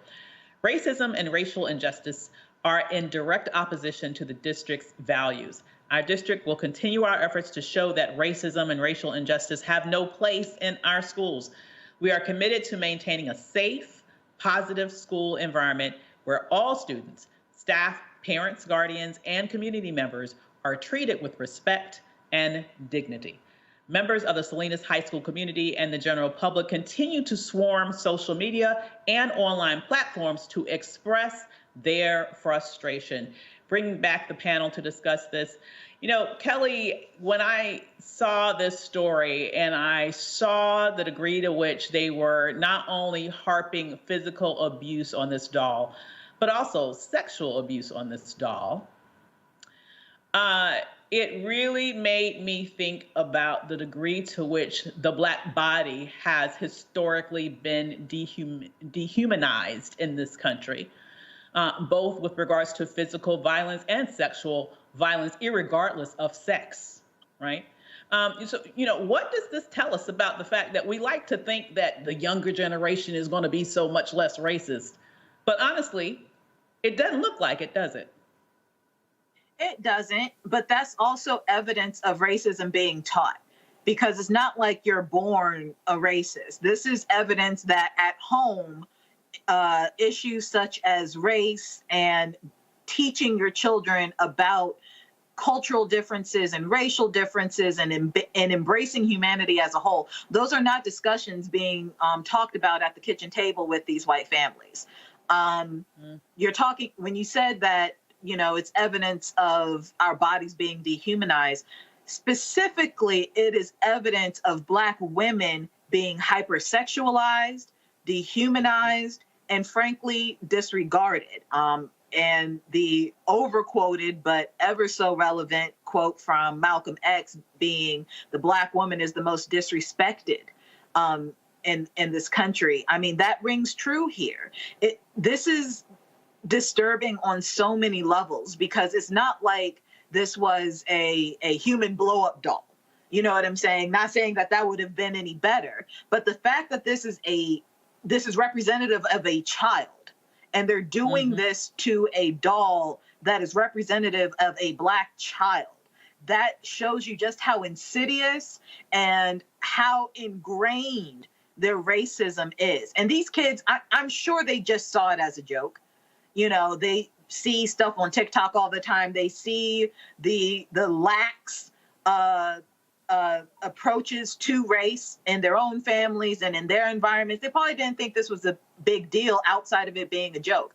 But that in itself is a problem, you know. And there have been plenty of studies regarding just interacting with dolls and what that says about human behavior. I mean, going so far back as Brown versus Board, the doll test regarding that. And there have been doll tests since then that have shown how we interact as humans when, you know, like how we interact in regards to how we treat the doll. So the fact that they saw this child, this Black child, and they did this to a Black child as they themselves are children. That part is more disturbing to me than the fact that they just, you know, trashed a toy. It's more insidious than that. There's layers to it. Absolutely, there are layers to it. And before the break, Mike, we were just talking a minute ago about critical race theory. And to me, one of the more interesting arguments that I oftentimes hear from those on the right who are saying, oh my goodness, critical race theory, we don't need that in school. It's making our kids feel as if they're the bad guy. And by the way, my kid's not racist, and we're just teaching them that they're going to be racist. Hell, these kids are racist. I'm sorry. I'm going to go ahead and say that. Okay.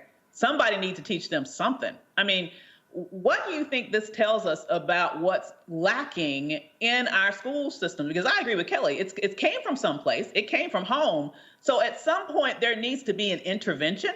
Why not have that intervention be embedded in our educational system? Well, yeah, it should be embedded in our educational system. And just for clarification, it's important for people to understand that critical race theory is not taught in K through 12. That's a legal analysis, That's basically exactly taught in grad schools and legal I schools. took the class. Okay. Yeah, see, critical... It's not. What'd you say, Kelly? No, I was saying I took, that's a law course. Like, I took the class. Right, exactly. So, see, this whole fight over critical race theory is just to put under an umbrella critical race theory, saying that white conservatives don't like dealing with racist, systemic racism and slavery, okay? Now, it's important for people to understand. Let me just dissect this quickly. The dehumanization of African people has always been entertainment for this country. You go back to 1828, 1829, T.D. Rice, Thomas Dartmouth Rice creates the Jim Crow character. And he puts on blackface and tattered torn clothing and adopts a Southern dialect to dehumanize and lampoon and imitate enslaved Africans. Okay, and the minstrel shows become the most popular form of entertainment in this country. You go to 1916. There's a man named Harry C. Brown who recorded a song on Columbia Records called N-Word Love a Watermelon, Ha Ha Ha. That's the name of the song. It becomes a big hit. It's on YouTube. You can listen to it. So the history of this country, the history of slavery has to be taught in every school across this country, because what we're seeing is we're seeing a dehumanization of African Americans that is replicated in media. Okay, I'm about to take it there. The only reason why R. Kelly allegedly was able to do what he did allegedly is because the majority of his alleged victims were black women and black girls. Because if he was outside of a high school, allegedly talking to 15, 16, 17-year-old white girls, that would have stopped years ago. Okay, period. He'd either be in prison or somewhere else. That's all there is to it. But when you have African women who are looked at as the most disrespected women in America, okay, this is how something like this is able to happen. This is the reason why you would never have any type white female stars do a song like WAP.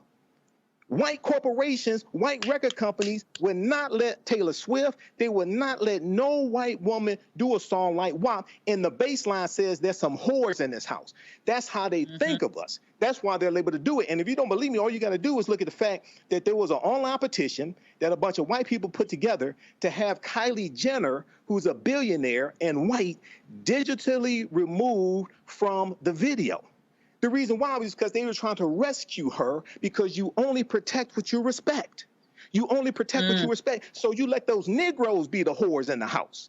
You let those Negroes do stuff like that, because that's how they think of us. Lastly, if you read the details of this doll, the doll's face was reportedly altered to give it the appearance of having abnormally big lips and a facial tattoo. Okay, so with the big lips is a stereotype, once again, of African Americans, and we saw that in the minstrel shows. We saw that in the Amos and Andy radio show, things like that. So yeah, you got to deal with this history. We have to call this out, and I want to see what type of discipline is going to happen, and how is the school district going to make sure nothing like this happens in the future either. You know, that's an excellent point, because, you know, the school district, Adrian, put out a nice little statement that I think they hope is going to keep them out of the damn courthouse with lawsuits, okay? They put out a nice little statement. But there's nothing in the statement about what is actually going to happen to the students who were engaged in this abusive and racist behavior. They were suspended. Okay, thank you. So the students were suspended. I wonder for how long. I mean, to me, you know, I just really... So unless it's an expulsion and it's on like somebody's collegiate record, so that they don't get into the dream school of their choice, it's pretty lax. Yeah, absolutely. No, I agree. What would you like to see, Adrian? What really would, because there has to be, to me, there has to be a remedy that's at least as egregious as the offense, in order for people to be disincentivized from doing something similar in the future. What would you like to see happen when we see things like this occur in school districts? Because I just feel like too often, particularly when the perpetrators are white, people are most likely to say, well, you know, kids are kids, let boys be boys, let girls be girls. And as you mentioned, Kelly, it does not follow them in the same way that the smallest little infraction ends up putting kids in courtrooms, Black kids in courtrooms with the school to prison pipeline, and they can never get out from under that stain on their record. What should happen to these types of students?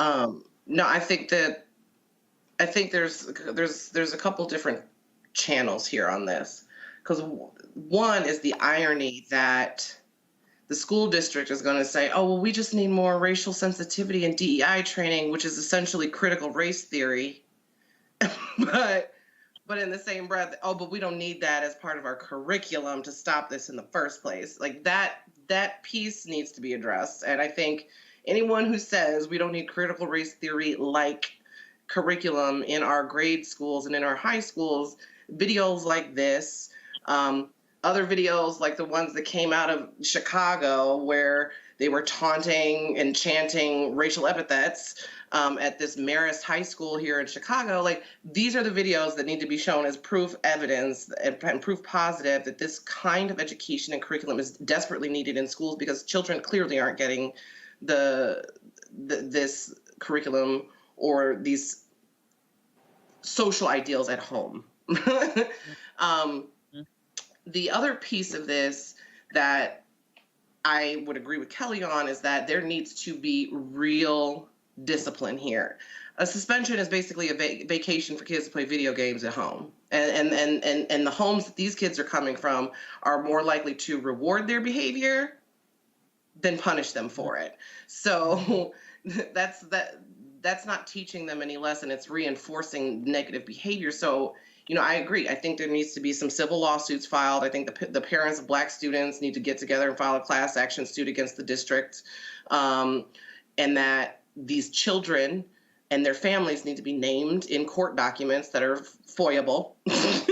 And therefore, when they go and apply for college, the colleges can say and do their due diligence, like, I don't know that we need to invite them to Harvard University because they were on Insta smashing a Black baby's face into the concrete. I think that there need to be very clear repercussions for this, because suspensions alone aren't going to cut it.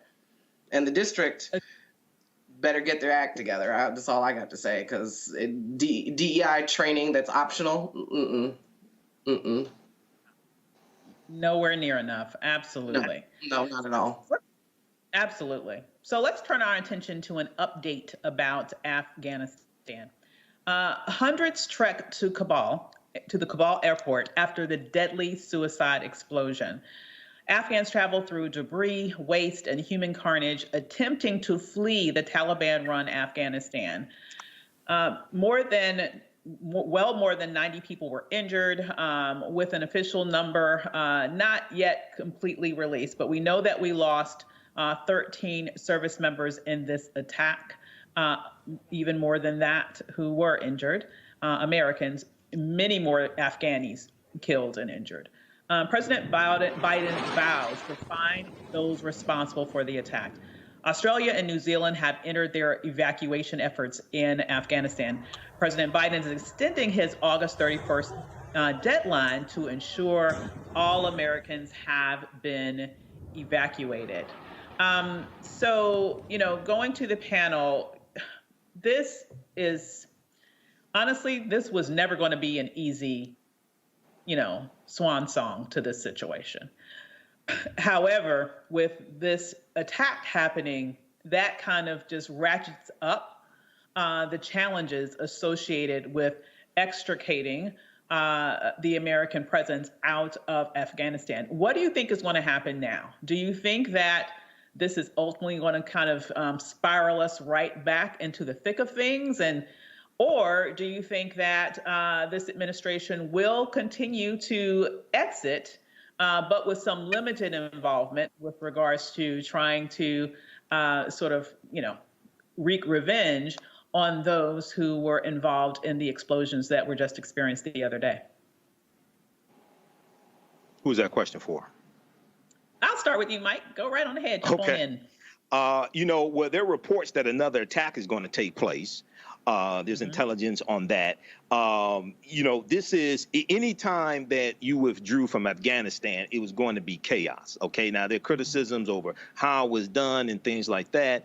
So August 31st is the deadline. What's really critical is what's going to happen September 1st. Okay, as it stands right now, all of the Afghanistanians who want to get out are not going to be able to get out. There may be some Americans. It appears there are going to be some Americans left behind as well. So what's really critical is what's going to happen after August 31st, what's going to happen September 1st. And because that's when August 31st is the last day based upon the agreement between the U.S. and the Taliban. So, this is, you have 13 U.S. troops who were killed. You have at least 170 people dead. You have at least 155 injured. So this is a catastrophe. The Pentagon clarified it was one explosion. as opposed to 2 explosions when they had the press conference today. But I mean, really, is no telling what's going to happen. This is a very fluid situation. This is a very fluid situation. So really, the most important thing, what I wanted to see, is going to take place September 1st. Me too. And when I think about really what's transpired in a short amount of time, yes, there can be, I believe, a lot of criticism about perhaps how this has the whole exit process occurred with regards to the late start of the evacuations.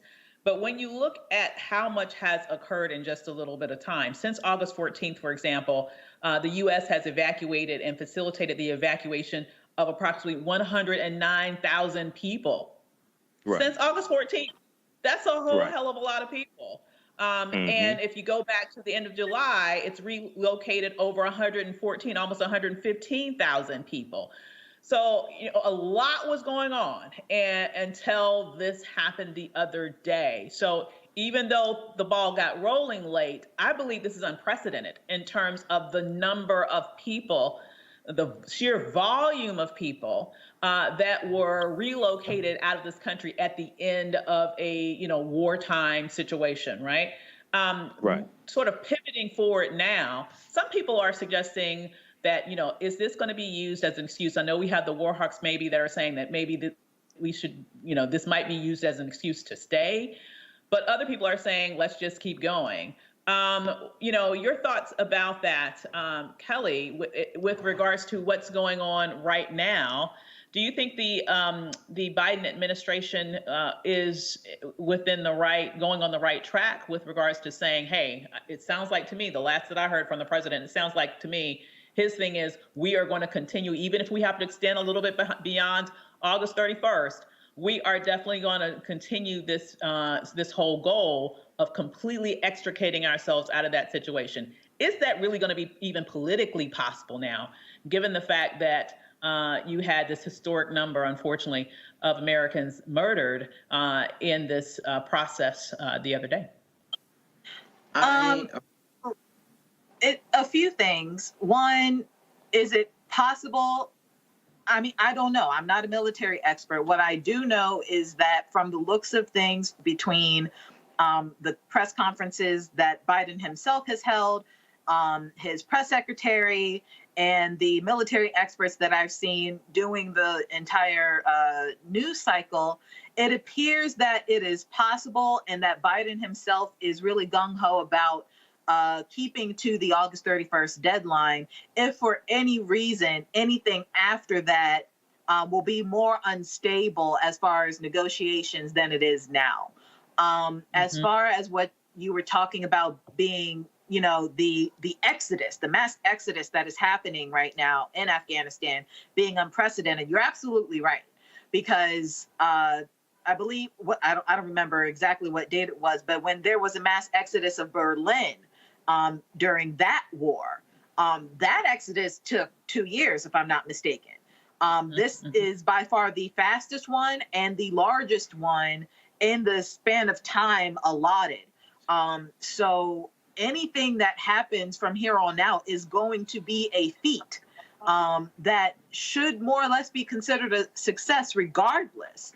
As far as us going back there to, avenge the fallen right now, I don't think it's going to look as formal as some people are thinking it's going to be, meaning I don't think we're going to send in troops in the way that we sent in troops 20 years ago.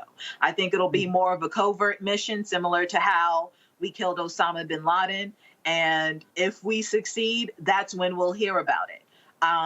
As far as Americans staying, again, I'm not sure, but every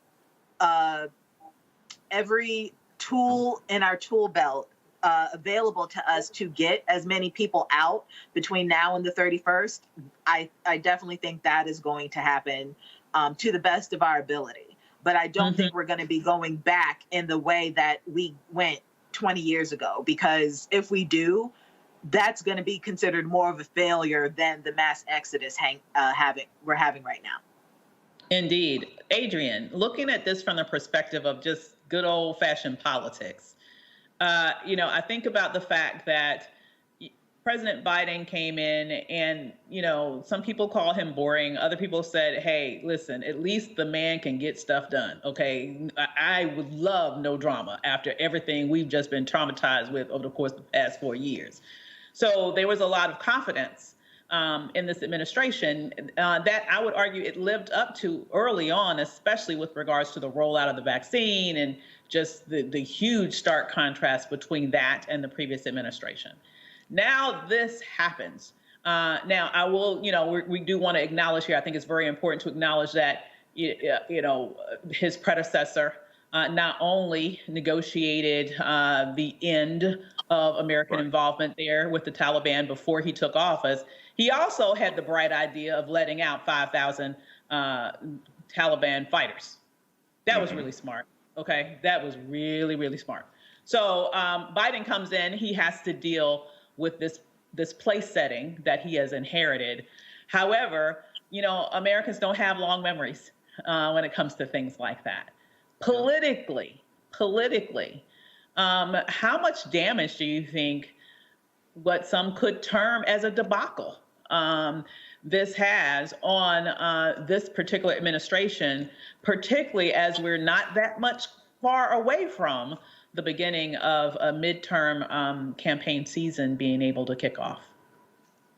Well, I think that as long as we continue to focus in and beat the drum that this was Trump's negotiated plan, you can kind of mitigate some of that blowback that your uninformed American may take away from the talking boxes of Fox News.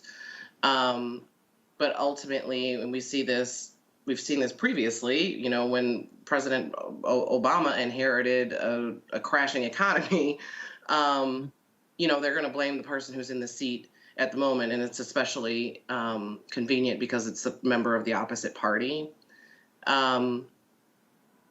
What I will also share or convey here is a similar level of dread and worry about what's going to happen September 1st. The Taliban is not a good faith actor. No matter how much they want to say they've reformed, they've learned, they're changing, they're evolving, that's a lie. And that attack on the airport was absolutely them as a means to slow down the evacuation efforts, because what they now have on September 1st are a whole bunch of hostages. And what they will try to do and what they will do to get it to those hostages is terrifying to me. I've got friends who are here stateside helping efforts over there to get people to the planes. They're not taking the bribes anymore to let people pass checkpoints. Like, they know that the more hostages they have, the more negotiating power that they have. And, the position of the United States is not to negotiate with terrorists. And to Kelly's point, I do think that this is going to be something much more black ops or special ops versus above board rules of engagement sort of situation. But this is a very, very tenuous, terrifying situation for anyone who does not want to join the Taliban as an Afghani, or anyone who is an American citizen or another foreign national living there right now because of work. I very much have dread associated with what's getting ready to happen, because I do not see them in good faith coming back to the negotiating table to allow more people out of the country. Well, that is, I think that's an excellent point, that what happens on September 1, no one knows, but it doesn't, one would expect it not to be good. Okay. And so the issue is the clock is ticking. And now the whole situation has been complicated by not only this most recent act, this explosion, this bombing, but also some intelligence that there might be another one coming up. So it's going to be that much more difficult to get more people out of the country. what are let's talk a little bit about the implications of what the new Afghanistan is going to be post September 1, not only for the people who might be left behind, unfortunately, because honestly, they probably won't be able to get everybody out that they should be getting out, but also just for the women of Afghanistan writ large. There's been American involvement in that country now for 2 decades. There are little girls that have grown into womanhood, never having really known the terror of what they're about to experience. And so, I'm just thinking about the people who are going to be left behind, Afghanis as well as Americans, and what that is going to look like. Michael, when you think about the implications on those left behind, what's it going to be like under this more repressive, much more repressive rule, especially for the women of Afghanistan? It's probably going to be hell for them because when they talk to representatives of the Taliban in the media, in the few media interviews that are done, they say that they will respect something to the effect of they will respect the rights of women as it pertains to Sharia law. Well, that's not good. That's not good in the first place. Okay, so there against women. They have very archaic, backwards views of the roles and careers that women should have. So for girls that grew up and they may be say 18, 19, 20 years old today, they don't know what it's like to grow up. So it's gonna be chaotic, and you probably have some type of revolt from within, from the Afghan people. You'll probably have some type of revolt against the oppressive rule of the Taliban. And the other thing, I'm trying to figure out is where are I know they get a lot of foreign aid, okay, and this is why the Taliban is not trying to play all their cards about how they're going to treat women, because of the foreign aid. But the other thing is like, okay, so where are the allies of the Afghans? Do they have allies? I mean, we're the allies of the Afghans as well. Iran is supposed to be where their allyships are. As the closest neighbor from a geopolitical standpoint, Iran has would have the most skin in the game and the most interest in stability there.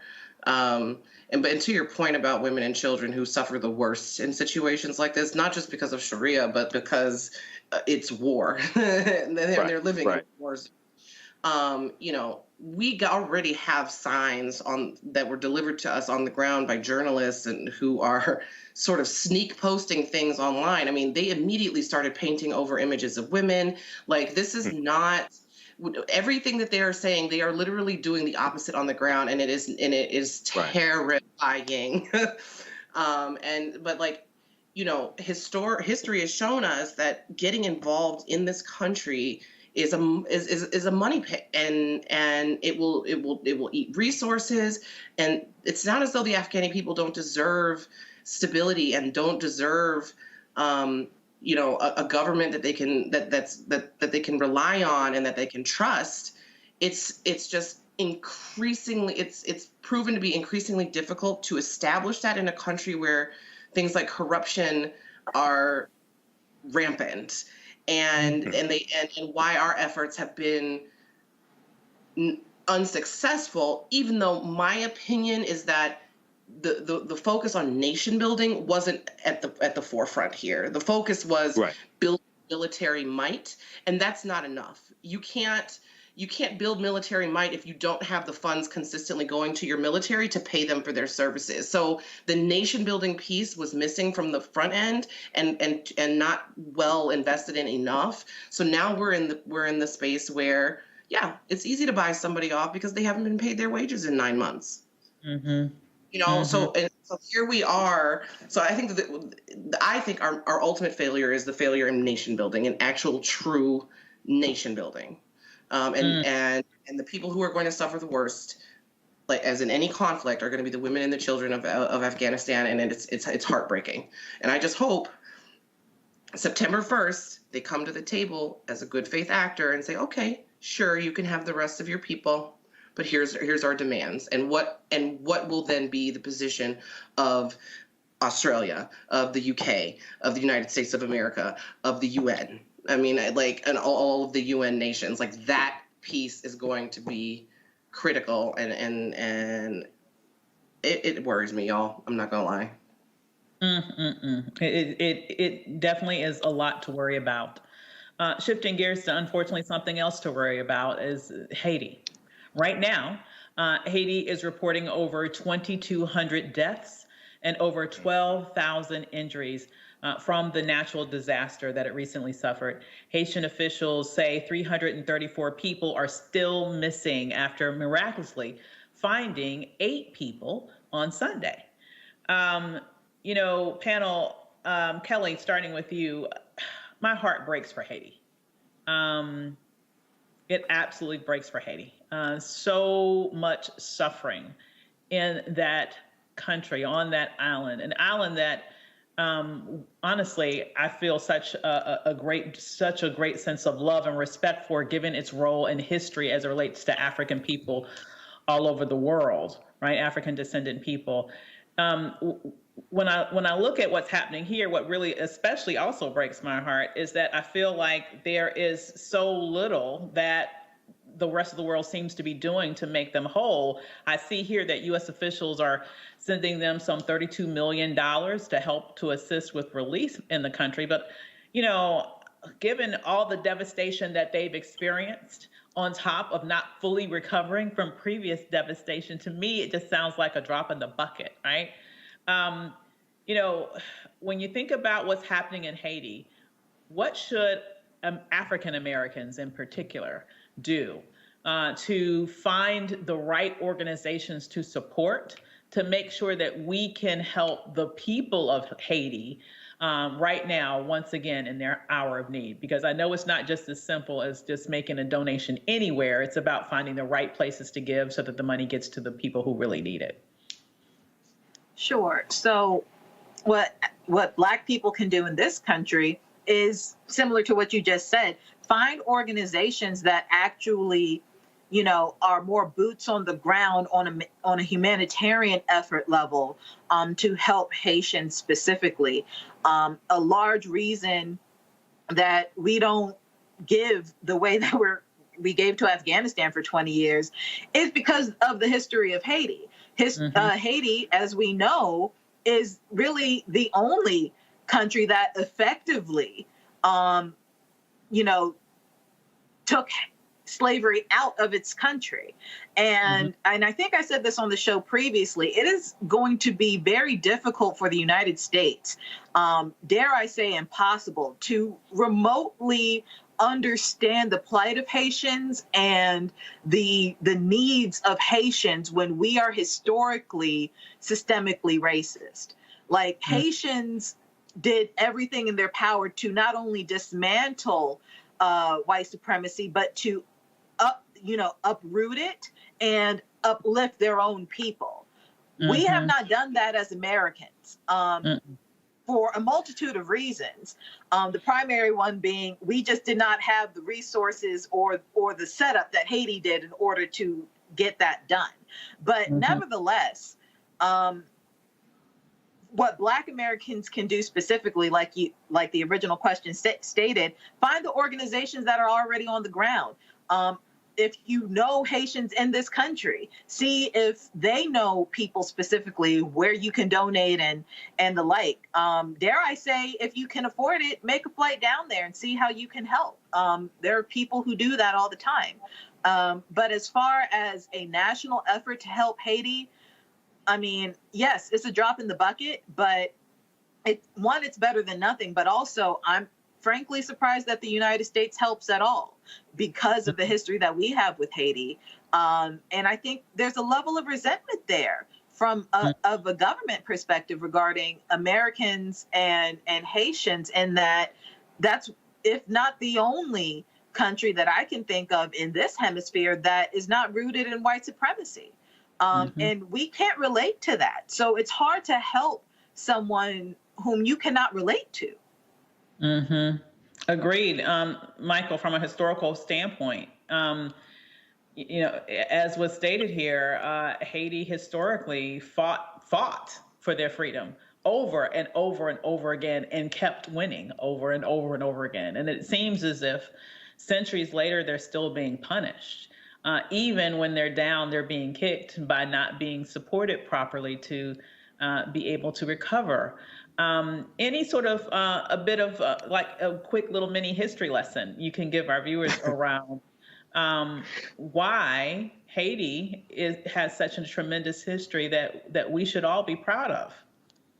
Right. Well, you know, they were first colonized by the Spanish under it was Christopher Columbus right around 1492. That's going to conquer the island of Hispaniola, and then it's going to be they're going to be taken over by the French. So they had two European colonizers, and we know you had the Haitian Revolution that starts in 1791, but it's going to be a big wealth producer for the French, and you have sugarcane plantations there, which were very brutal. And you have the Haitian Revolution of 1791 to 1803, and they declare their independence January 1st, 1804.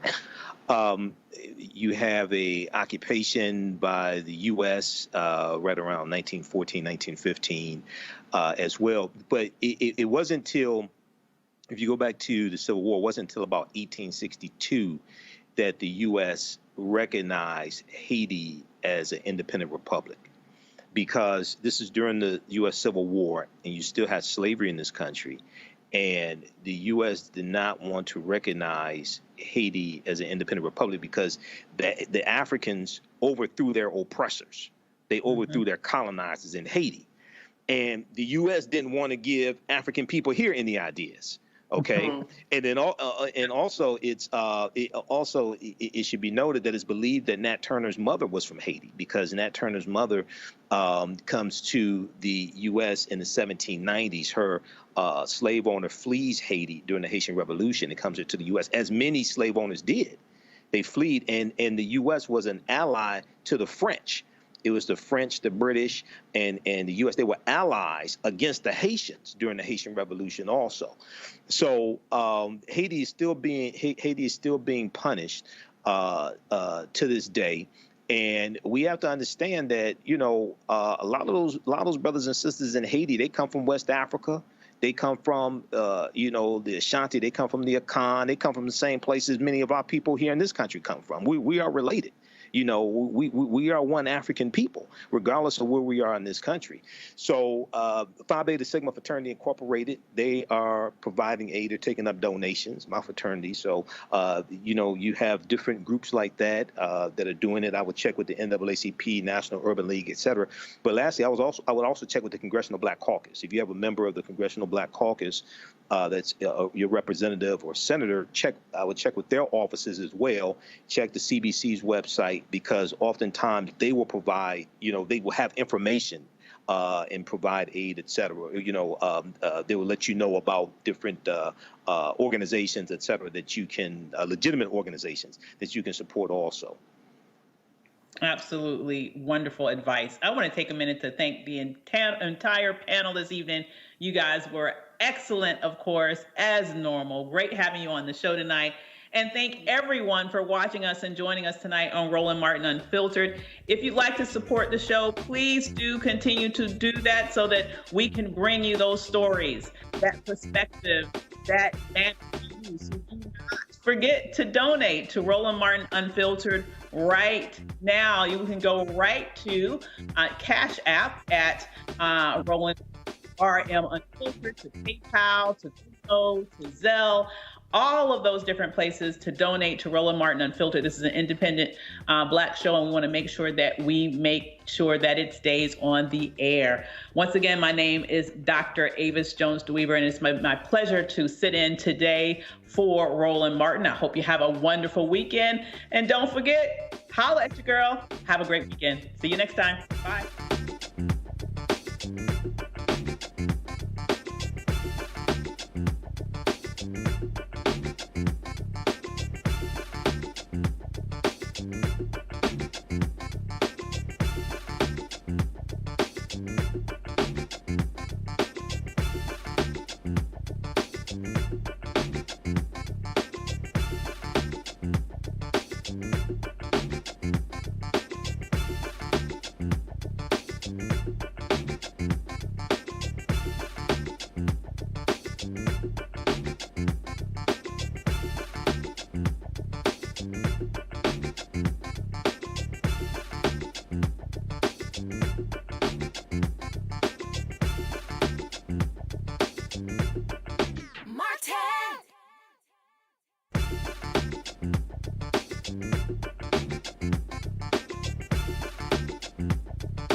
Martin.